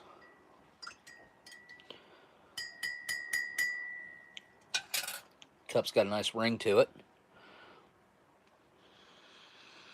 It's got no smell to it whatsoever. Oh, boy, that is nice, though. The hot with the lemon hits you immediately. The tea's pretty mild, but I think it's because I added too much water. I went with more like close to 8 ounces versus 6. But it's still really good. No, I'm getting the tea. It's just mild, is all. It's more mild than like a Lipton iced tea with lemon, but where it's hot, man, that lemon really does do something for me. Very soothing on my throat. Not that I need it to be, but it is. I like that. I don't know how many times I've had that hot before, but I would have to say, especially when it's colder, this is a really nice versatile drink. You know, in wintertime, you can have it nice and hot like this, or, you know, like late fall, early spring, have a nice hot drink, or in the summer, and, you know, what would it be? Late spring, early fall, you could have a nice cold drink. It certainly works both ways. This is something I think they should bring back, the instant iced tea mix. You got some caffeine up in there. It's just an all-around good drink, but it is only 6 ounces, I guess, so maybe that's why. All right, it's peanut butter time. Peanut butter jelly time. Peanut butter jelly time. Peanut butter jelly. Autocorrect is temperamental. It won't let me call Mikey anything else tonight. Hey, what's up, Matt? What commercial instant iced teas are left these days and decent? Commercial instant iced teas? As far as powders go? Huh. I mean, I don't know. I'm sure there's a couple out there. I'll tell you what. If you want something good that is like something you could just go grab, right here. This Alpine spiced apple cider, it's amazing hot and it's great cold. Either way, this is another very versatile drink that I feel like we should be seeing this in rations. Oh, look at that. It's got lemon in it too. There's one for you, Dan. I don't know. It's oh, this came out of one of my 1999s. 9116. Yep. But yeah, Matt, dude, if you're looking for something that's decent, like instant powder, I highly recommend picking up some of that Alpine. And you can actually get it at the Dollar Tree. Dollar Tree has a box with 4 packs in it for $1.25. You know, Dollar Tree is no longer $1; it's $1.25, which I'm not happy about. So every time I get 10 items, it's costing $12.50 plus tax. So call it 13 something. But Dollar Tree is a way better representation of a dollar store than freaking Dollar General. Dollar General, I bet you can't even find anything for $1 in that place. If you can, it's gonna be junk. Now Dollar Tree, on the other hand, I get loaves of bread in there. I get boxes of cereal in there. I get like all kinds of stuff. I don't go there too often anymore, but I used to spend a lot of time in the Dollar Tree. So this is a pineapple pound cake. Let me smell it. It smells a little bit like a pineapple upside down cake. You know, it's not very strong in its scent. Let's see what it tastes like. It's kind of falling apart and dry, but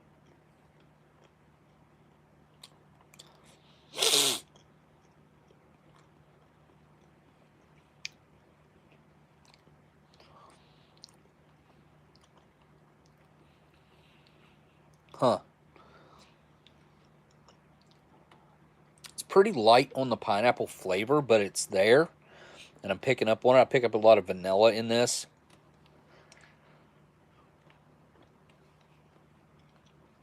But it's sweet, sugary. I don't get any gritty sugar in it, though. It's just sweet.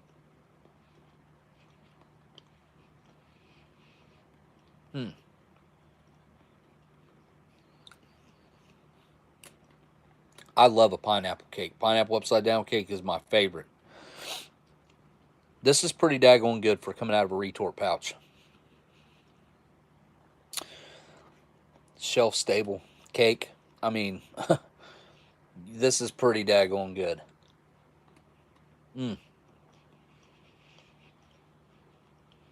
It's lacking a little brown sugar and pineapple topping with a cherry in the middle. I like this. I like this a lot more than I thought I was going to. This is very good. Yeah, the last Pangea cake I had sucked. Real bad. The Gundog's food's really good.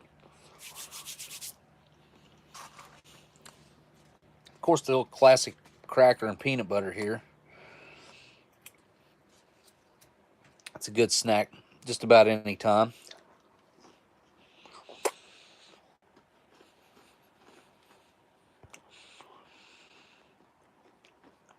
Oh, I missed Tanya. Tanya, thank you for stopping by. Sneezing wins. Night all. Benadryl time. Gotta love some Benadryl if you need to go to sleep, that's for sure.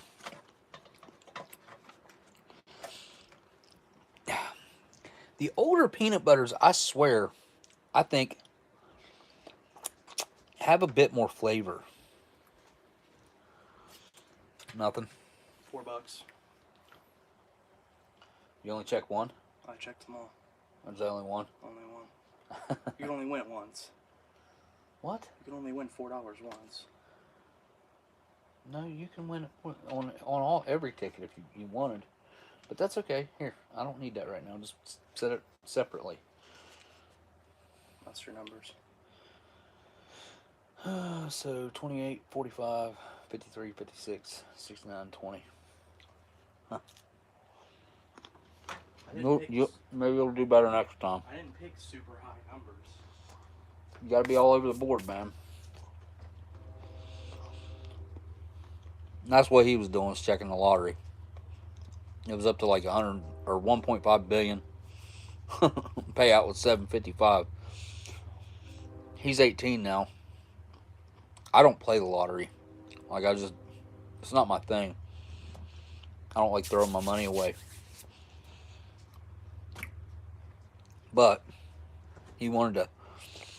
Well, he didn't want to. He went and got tickets earlier.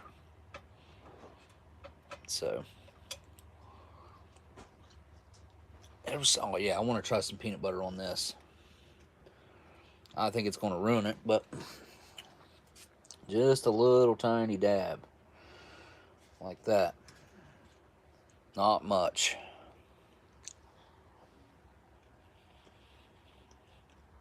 I thought that was going to... I mean, it did kind of coat my mouth the first bite.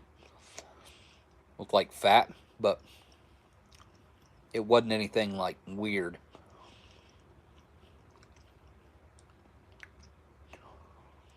You know, I actually kind of like that, surprisingly.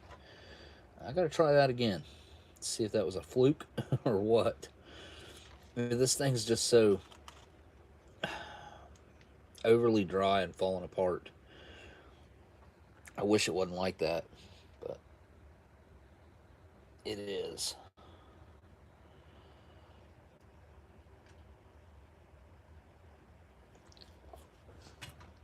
Okay.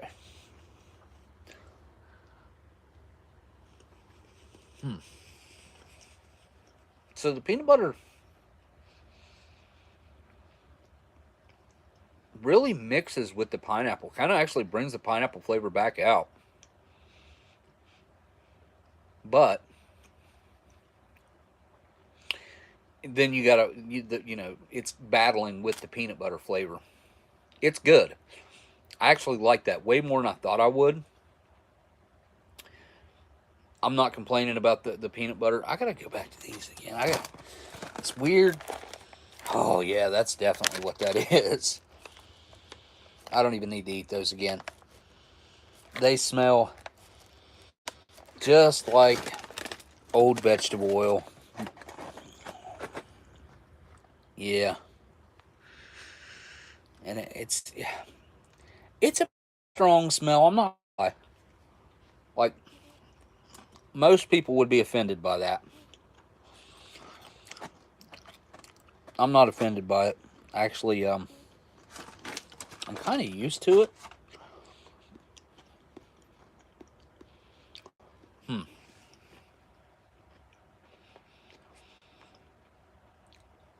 I think they are coating my mouth a little more than they should be, but at the same time, like, it's nothing major.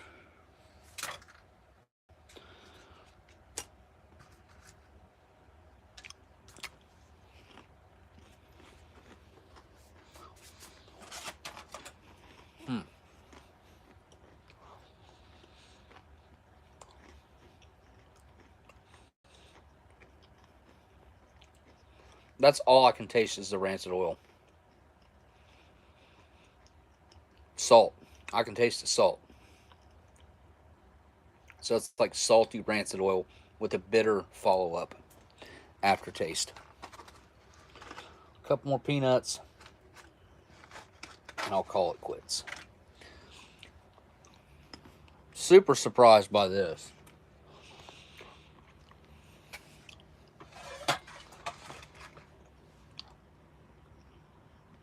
If anybody can get their hands on one of those, it's edible.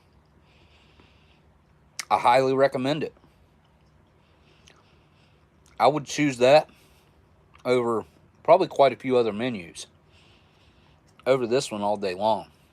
I'd choose this one, which I never thought. Starting out, I thought this is going to be my menu. Chicken, nice red sauce, some good noodles. Nah. This blew this one right here out of the water. You can see look how different the red sauces are. And them peanuts are awesome. Really nice, strong flavor.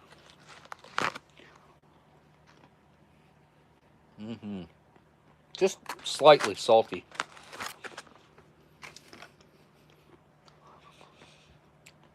You know, the sodium levels in most of this stuff wasn't too awful bad tonight, except the mains. I ate way too much of that one. But salt affects me in a bad way. That's for sure.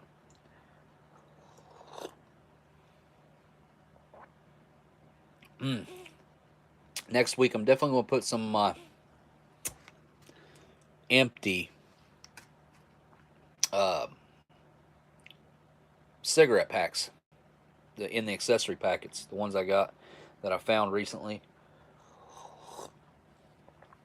It's got you'll see. I'll show you guys. Hey, Gusto's here. I made it. Was a daddy-daughter dance. Oh, that's cool, dude.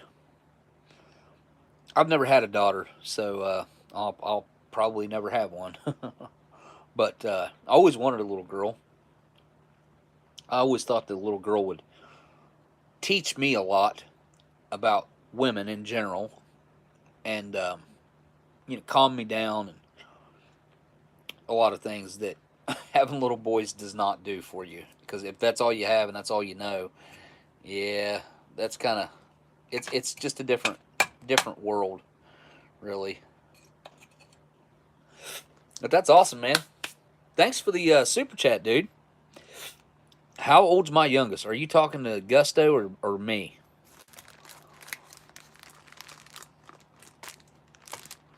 I'm not sure how old Gusto's youngest is.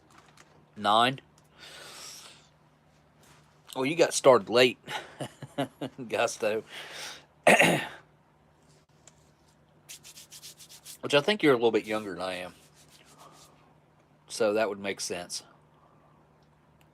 You're probably, I mean, I'm barely in my 40s, but I'm 40. I just turned 40 back in, like, what, a few months ago? What is this? November? So yeah, like 4 or 5 months ago.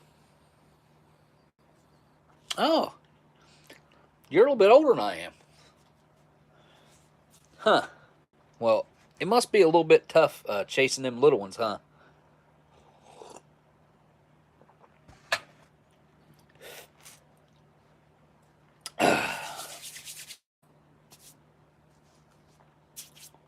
What'd he say? Let me see here. Yeah, so my youngest is 18. My oldest is 21. But that's obviously I had children as a child. I was a child myself. I wish I would have waited until I was about between 28 and 32-ish, somewhere along in there. Which I think that's exactly what you did, Gusto. It seems like, would you say 11 and 9? I think so. 11 is 43. It'd be 43 would be 33, 32. So he was like 32. Yeah. So like between 28 and 32. Yeah. Exactly. I'm looking for a cigarette. I think I'm going to go with. Nope. You know what I'm going to do? I don't think I've noticed Miss Marilyn in here tonight. I wonder if she's working. Usually, I would take this time right now, and I would say it's the holiday time, and it is. It's we're coming up on the holidays, guys. My tripod's all okay. We're coming up on the holidays, right? And I would say you guys go visit the website AnnandAllen.com and order some gooey butter cakes for the upcoming holiday season. Courtesy of Miss Marilyn right here. I'm not going to do that today. Instead, I'm going to say, well, I've only got 5 left. I need to find another can of these. You guys keep your eyes open. You ever see another can of these, let me know. I need to get another can because I smoke these very slowly. It takes me like a year to smoke a can. No kidding. I mean, at most I smoke one a week, so this thing lasts 40 weeks, almost a year. And these have been great, by the way. They're Camel lights, but they're not light at all. Yeah, Camel lights. So anyway,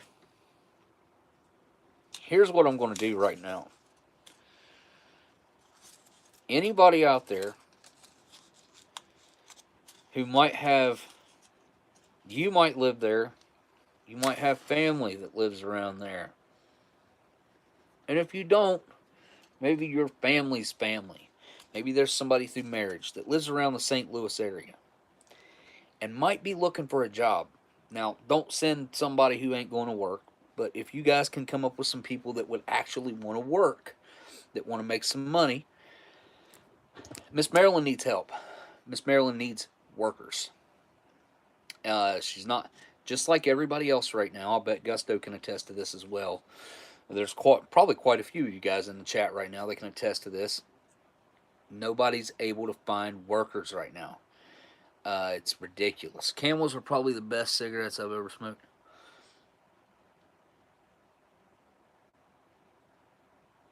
Oh, that's a tough comment to not go crazy on.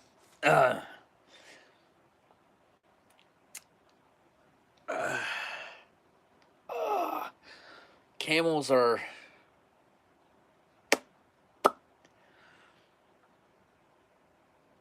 unique.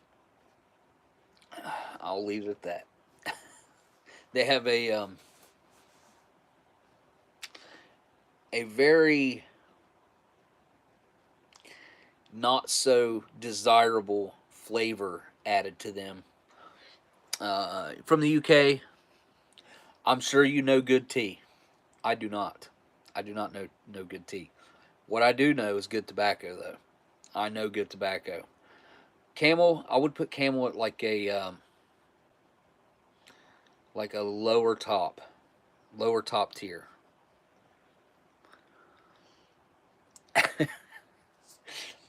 Just reading CT texted me.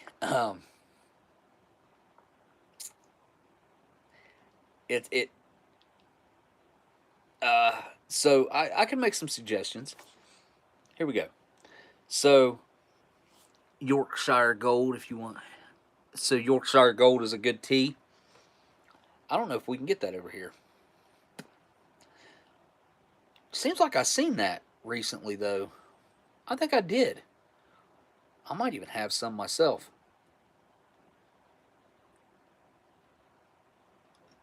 I gotta check, because I was just in a hotel over the weekend, and man, it seems like that's what that tea was that I got. I could be wrong, but I will look into that. Yorkshire Gold, I'm not going to forget.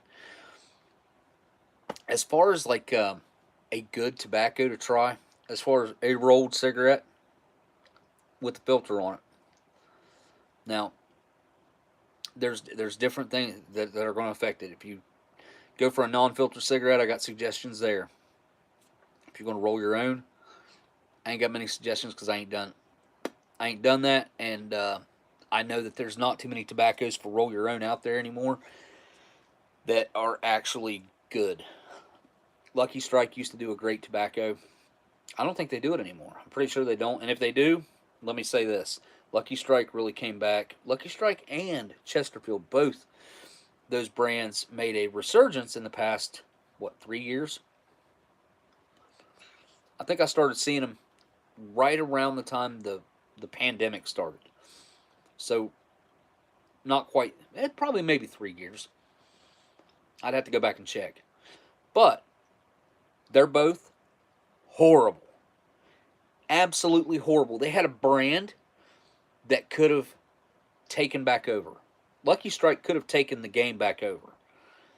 They decided instead to make a cheap, affordable cigarette that is not smokable. It's just not smokable. To your average smoker, nobody's going to pick up a pack of Lucky Strikes and say, "Oh yeah, this is my brand now. I can smoke these." Nope, it ain't going to happen.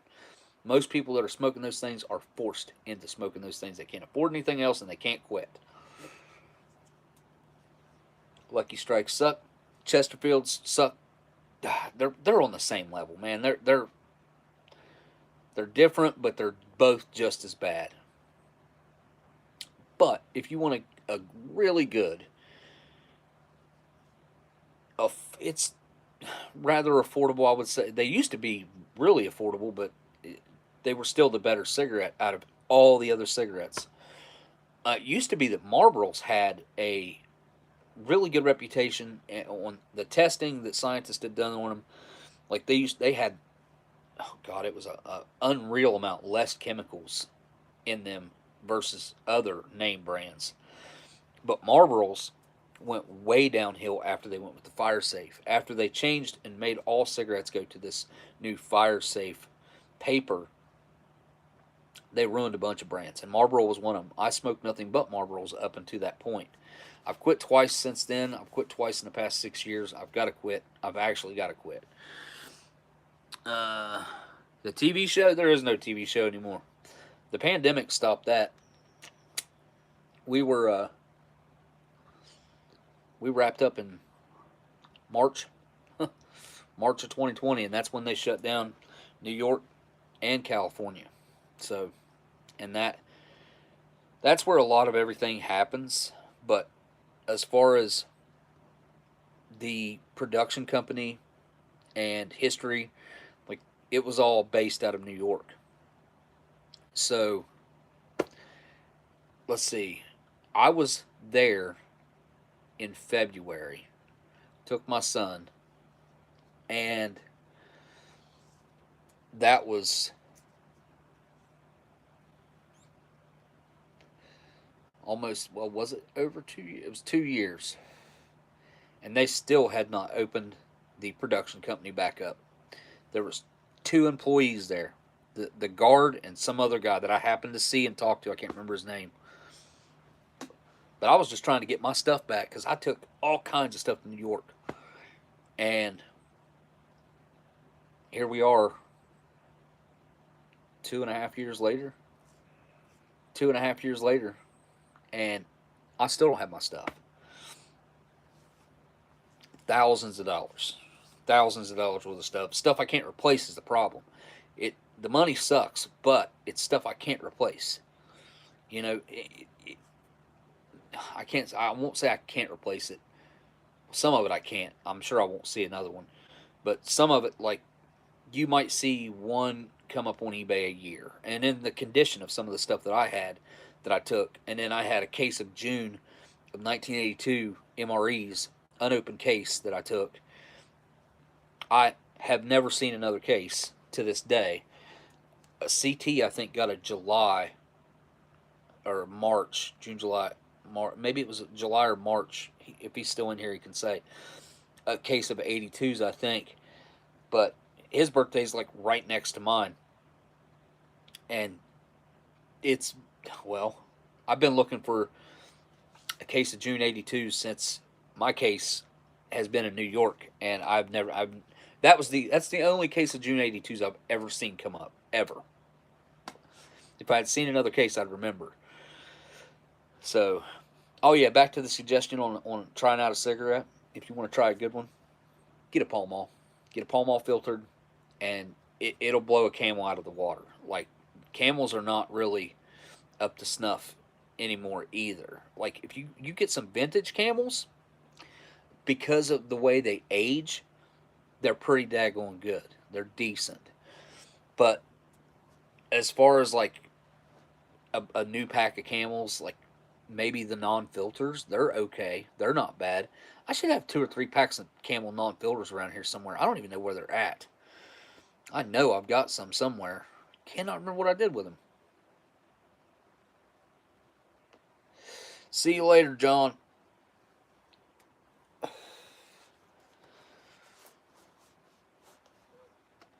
Your grandma smoked Pall Malls?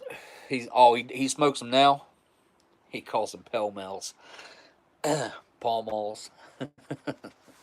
Spelled with a P-A. Pall Malls. Pall Malls.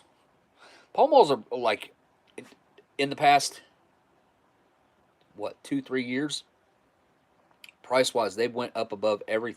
They're more expensive than Marlboros now. They're more expensive than everything except Camels, Newports, American Spirits, of course. That's a great cigarette, but they're just ridiculously expensive. Like who wants? So say you can get a decent pack of cigarettes right now for like, let's just call it $6. Last time I got cigarettes, they were a little less than that, but I lucked out. Anyway, call it $6 for a good pack for a pack of Pall Malls. Pack of American Spirits is probably like 11, 19. And this is where I live in West Virginia. You go other states, man, you're talking. The American Spirits can get up to like $15. New York, they're 20. They're $20 a pack. So they were. Now that was years ago. That was years ago. I haven't looked at cigarettes, and I've never been in a situation where I had to buy cigarettes in New York. I would quit. I would quit smoking. That's it. I would just quit. What about Pall Mall's a good cigarette? Like Pall Malls are good. Is there a cigarette called Pell Mell? Maybe. Am I missing something? Like I don't know that. I don't think that's right. I could be wrong though. There could be a knockoff cheap brand out there that's Pell Mell, PELLMELL. I don't know, but Pall Mall is PALLMALL. Pall Mall. I smoke 100s.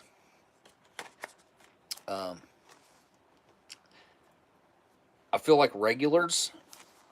I went through this battle for years, and I switched over to the 100s years ago because I use these things right here called a snuffer, and I'll smoke a cigarette twice.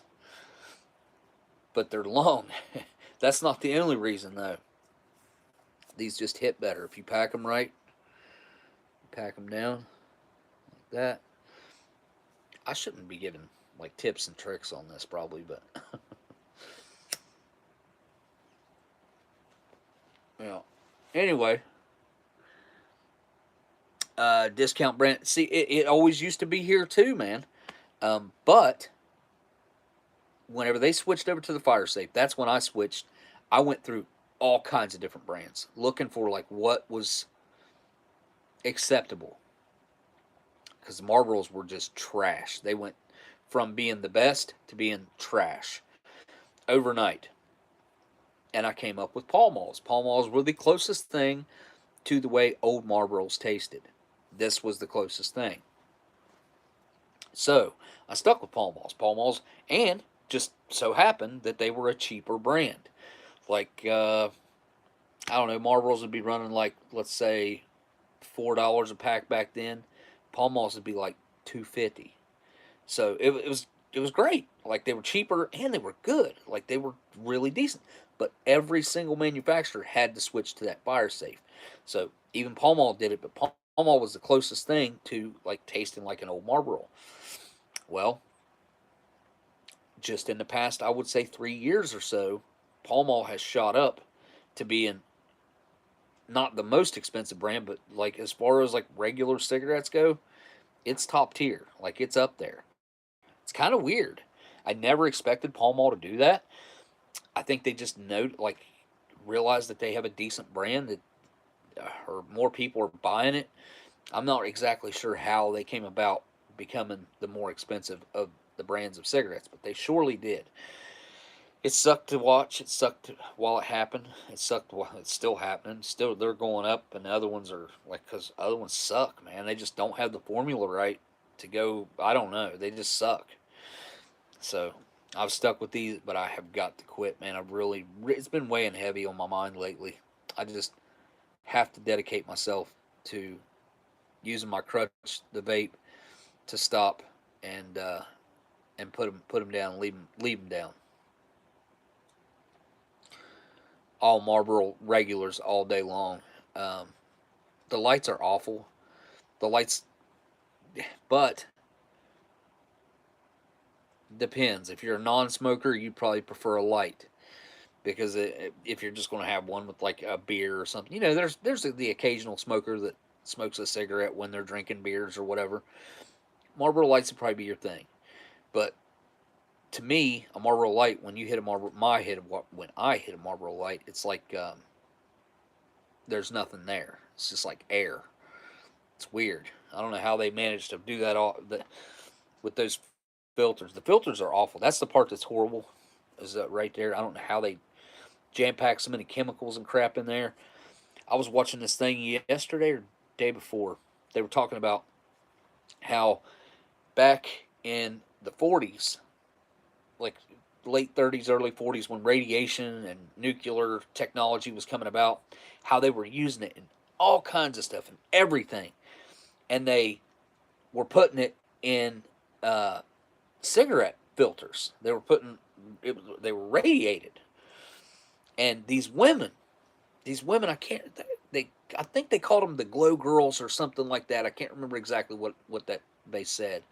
But they would take this like a radiated powder and rub it all over their teeth, and then their teeth would glow in the dark. And they were told all these positive things about the radium girls. Okay, well they would rub this, and then like 2-3 years down the road, they would open their mouth, all their teeth would fall out, or their bottom jaw would literally fall completely off. Like, could you imagine? I'd be like, put me out of my misery. This is over. I'm checking out. I can't do this. But these are the things that the government used to tell you were good for you. Now look at what the government and pharmaceutical companies used to tell you that you could do that were good for you. It's nuts. It's crazy. It blows my mind. Men, they used to tell men, they had this little credit card size thing, right, that was radiated. If you were having trouble in your bedroom, right, they'd say, all right, man, we'll put that up under your, you know, whoo, at night and go to sleep. Sleep with it under there. You can only imagine what was happening to these guys 2 or 3 years down the road. Not even that long, like, because it's more sensitive down. It's a thin skin down there. The craziest stuff that our government, they needed human test subjects. Tell me I'm wrong. Tell me I'm wrong. Change my mind about that. That's exactly, they needed data. They didn't know what this stuff would do, so they just let it run rampant and seeing what the consequences were.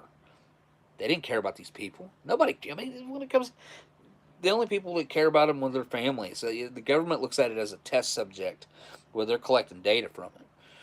It is nuts when you see some of the stuff that they've done and pushed it on people and like told them positive things and how it would help them, and it's absolutely, it's batty. Tim, when I was a kid in the 60s, my parents smoked Kent. Okay, I already know where you're going with this, with asbestos in them. I know exactly where you're going. Not a good first try cigarettes. I'm glad I only smoked occasionally when drinking. Tim, you're one of those guys that would have a cigarette when you was drinking. Yeah, the Kents back in the day, they had this it was micro fiber or something, micro fiber. It's something like it. Anyway, it doesn't matter. The filter had asbestos fibers in it. They was puffing directly on it. Micronite filters. Okay, all right. So I couldn't remember exactly what it was, but yeah, I almost bought a pack of those back in the day. And I was like, they'd be all right to throw on the shelf. No harm there at all. But if I ever decided to smoke one, there'd be a little harm in that.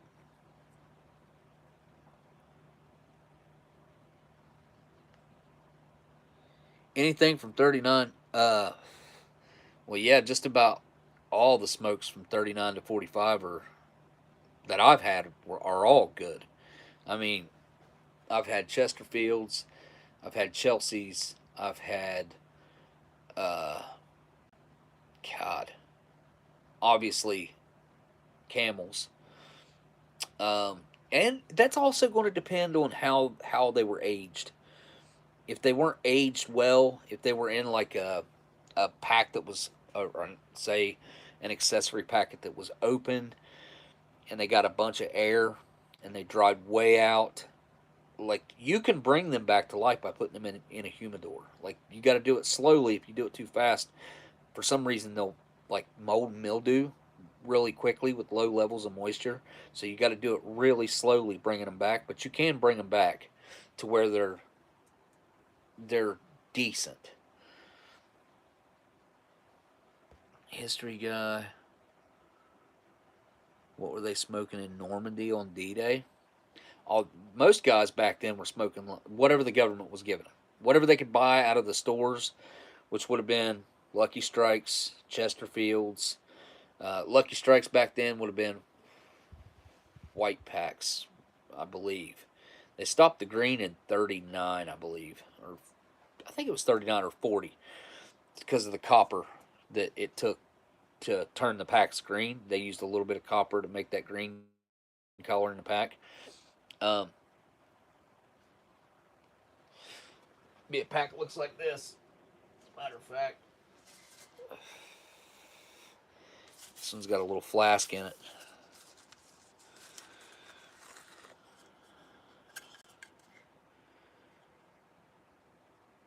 I believe this is from the 50s. It might be from the 40s. It says, wow 'em. Spiked drinks from a cigarette pack. Just fill this tiny fellow with your favorite liquor, 2.5 jiggers, then slip it inside any empty cigarette package. Watch eyebrows go up and eyes pop when you flash your cigarette package bartender and pour yourself a stinger. Yowee! It's the Hollywood Kick Jacket, a miniature disappearing flask for sports and honky tonks. I kid you not, that's what it says, what I just read. As corny as it sounds, if I can get it to focus, that's what it says.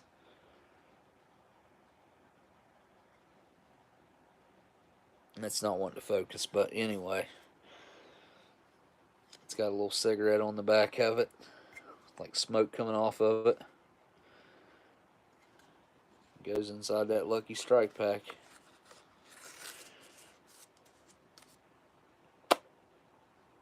Disappearing flask, it says.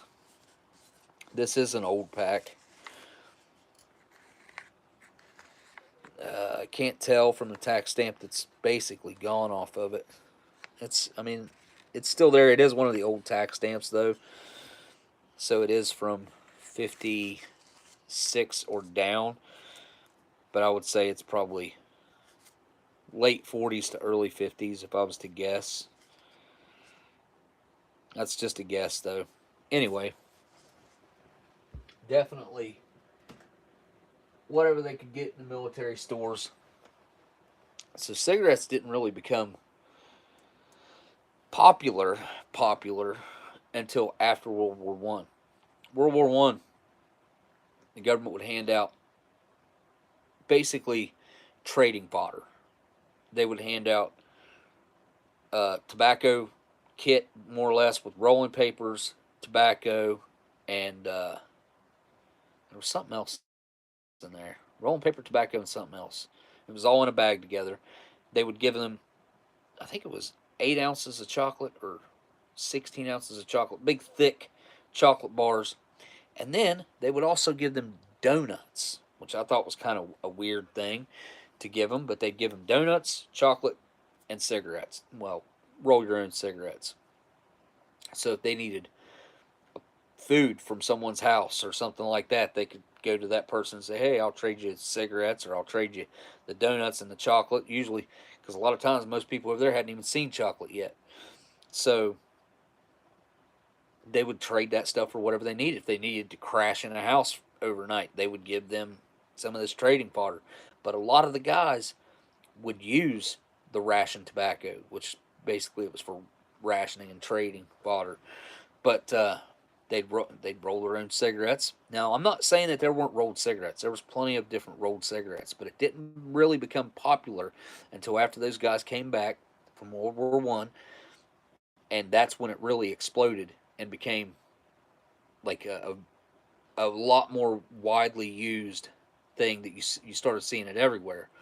And by the time World War II came around, they were hardcore trying to market to women as like basically like a, I don't want to say an antidepressant, but it was something that was, it make them look cool and keep them busy and make them feel good. So some of the marketing back then was, it was something else, man. I'll tell you.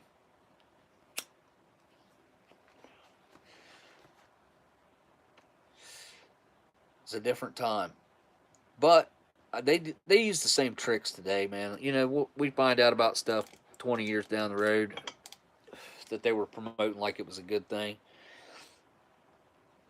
A Stay Slim ad. That perfect example with Sean just brought up, or Roller Yak just brought up the Stay Slim ad with was I assume that was a Lucky Strike ad, or was that a Virginia Slim ad? But smoking cigarettes keep the ladies slim, so I mean there is some truth to that kind of, but the bad side effects do not weigh out to the good. Hey, come here. Come here. Come here. You want to see everybody? Come here. I'm getting ready to sign off. Come on. Come here. Come here. Come here. Come here. Come here. Oh, hi. Oh, hey, little girl.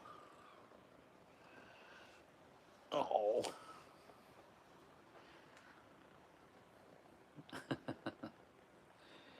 She's gotten big. Little baby. Hi. Hi, little baby. Hi. Ow. Ow, ow, ow. Ow, you got your claw in me. Ow. Whew.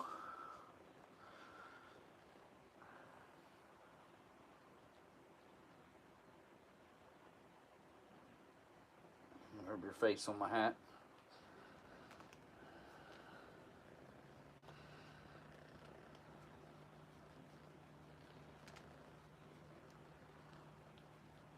She's purring up a storm. Where are you going? Where are you going? I got you. I got you. I'm not going to let you fall. Jeez. Look. Look at the camera. You see everybody? Huh? Say hi.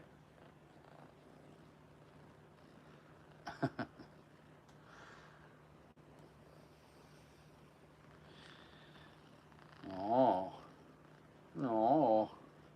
Ow. Ow. Jeez.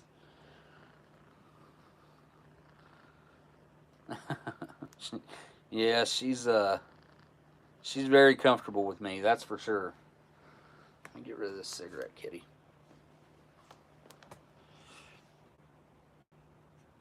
I like the way she adjusts herself. She kind of keeps scooting her butt up in on me. Yeah, she's a good kitty. Yeah, she's a good kitty. Yeah, she's never been outside before. Well, she has. I've taken her out and put her in a tree and stuff, but she's never ran around outside. She's the only one. She's the only one left that's not been outside. He lived with one that's like this. Lived in your lap. I've got one that's that looks very similar to this one, except we've had her for, I think, going on 15 years or 14. We've had her 14 years, and she was at least a year or two old when she showed up. Her name's Minnie. Her legs are about that long. They're just wee little tiny legs. And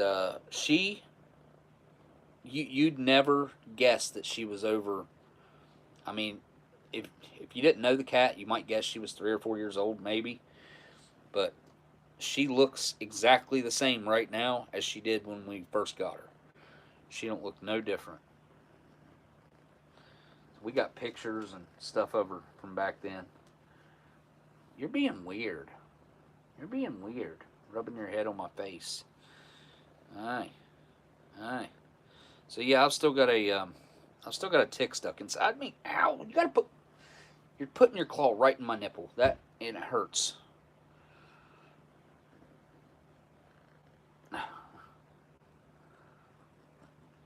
Little girl, she still doesn't have a name. I just call her little girl, kitten. Come here, kitten. Come here, kitten. I guess that's her name now, kitten. It could be her name. Nobody else is called kitten, and there ain't gonna be no more. So she can be kitten. The final one and only, the kitten. She won't be a kitten forever, but she's still a kitten right now. Wow, you're really jonesing for some love, ain't you? All right, I want to put you down so I can get off of here, okay? All right.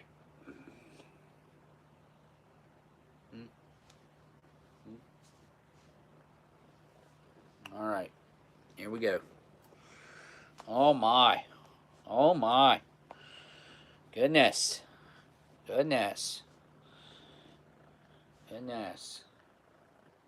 I think she's kind of ugly.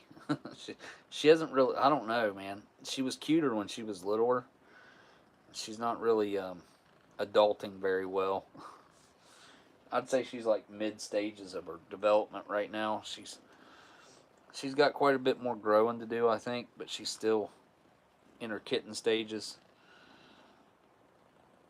About 2 more weeks, I'm going to take her and get her fixed. Yeah, you got about 2 more weeks and you're going to be getting fixed. Yes, you are. Yes, you are.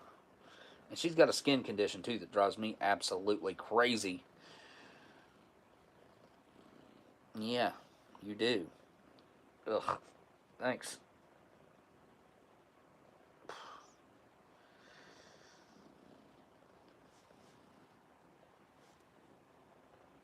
Alright, I'm going to put you down now.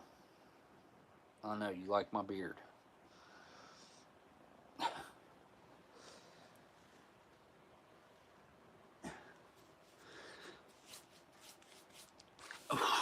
Alright, anybody who wants to quite possibly make an offer on the PR1M, extremely rare, try to find another one. I dare you. You won't find one. If you do, tell me about them, because I want to know where they're at. I would buy it myself, but I don't think that would be fair. So I will leave it to you guys, and if nobody wants to buy it, then it will end up on eBay, and that's how we'll sell that. So next Saturday, I will have the, I'm definitely doing my favorite menu 5. And I mean, I almost don't even want to get rid of one of my menu 5 Polish, because I've got other menus that I could certainly not miss, like I'll miss the menu 5. But I want somebody else to get to try it, so I'm going to put that out there. Definitely going to, I've made up my mind, I'm going to put one of my 83s in there that are in really, really good shape. It's a collectible. That's all I'm selling it to you as, or whatever. That you, after it's yours, you do as you please with it. But as far as I'm concerned, it is not for human consumption. And then I've got the accessory packet, empty cigarette packs. Probably going to do at least 1 or 2 of those. I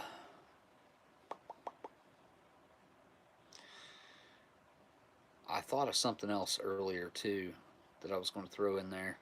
Anyways, we're going to do that stuff. That's going to take care of like the November time in there. Got the quilt too. I'm not forgetting about the quilt. Got the quilt too. And what I mentioned earlier, you guys, St. Louis area, if you know anybody, family, friends of family, anything that's in the St. Louis area who would even maybe want to work part-time, I think that could even be managed. I might have misspoke right there on that for Miss Marilyn. I don't think I did, but Miss Marilyn needs help. And I think if we would all talk to somebody and talk to somebody else who would be willing, I think we can come up with at least a couple employees for. I mean, I would hope. And I'm going to keep on this because it's the holiday rush coming up, the holiday season coming through, and Miss Marilyn needs help. Miss Marilyn's been there forever. If you needed her and you're in the community, she was going to be there for you. So I think it's fair that we try to help Miss Marilyn out if we can. Um, Boy, you're being more. I can just see it in her eyes. She is up to no good. But AnnandAllen.com. Get a hold of Miss Marilyn, or get a hold of me, and I will put you in contact with her if you know somebody who would want to work. Don't know anybody down there. Well, maybe somebody you know, Tim, knows somebody down there. I'm just saying. I know that's a little further reach and a little further to reach, but ask around if anybody you know knows anybody down there. Like, talk to your Facebook friends. A lot of you guys are on Facebook. I am not. I have avoided all of that. Facebook, Twitter, all that crap. I got an Instagram because of the show. But, man, I'm glad that I have avoided all that stuff, to be honest. And I know Miss Marilyn's got the jobs posted up on, like, Indeed, because that was something I brought up to her. She said she was already using that, which is a place where, like, you find employees. So, guys, we're in a different time right now. Just, like, nobody's wanting to work. Nobody's wanting to... It's weird, man. It's weird. My first job was at Dairy Queen. I made like two something an hour or 3 something an hour at Dairy Queen. Started there when I was either 12 or 13 years old. My mom had to pick me up there from work. I would ride the school bus there after school, and then I would get off work at like, I think it was like 10:30. I think it closed at 10. I was out of there by 10:30. Sometimes not till 11.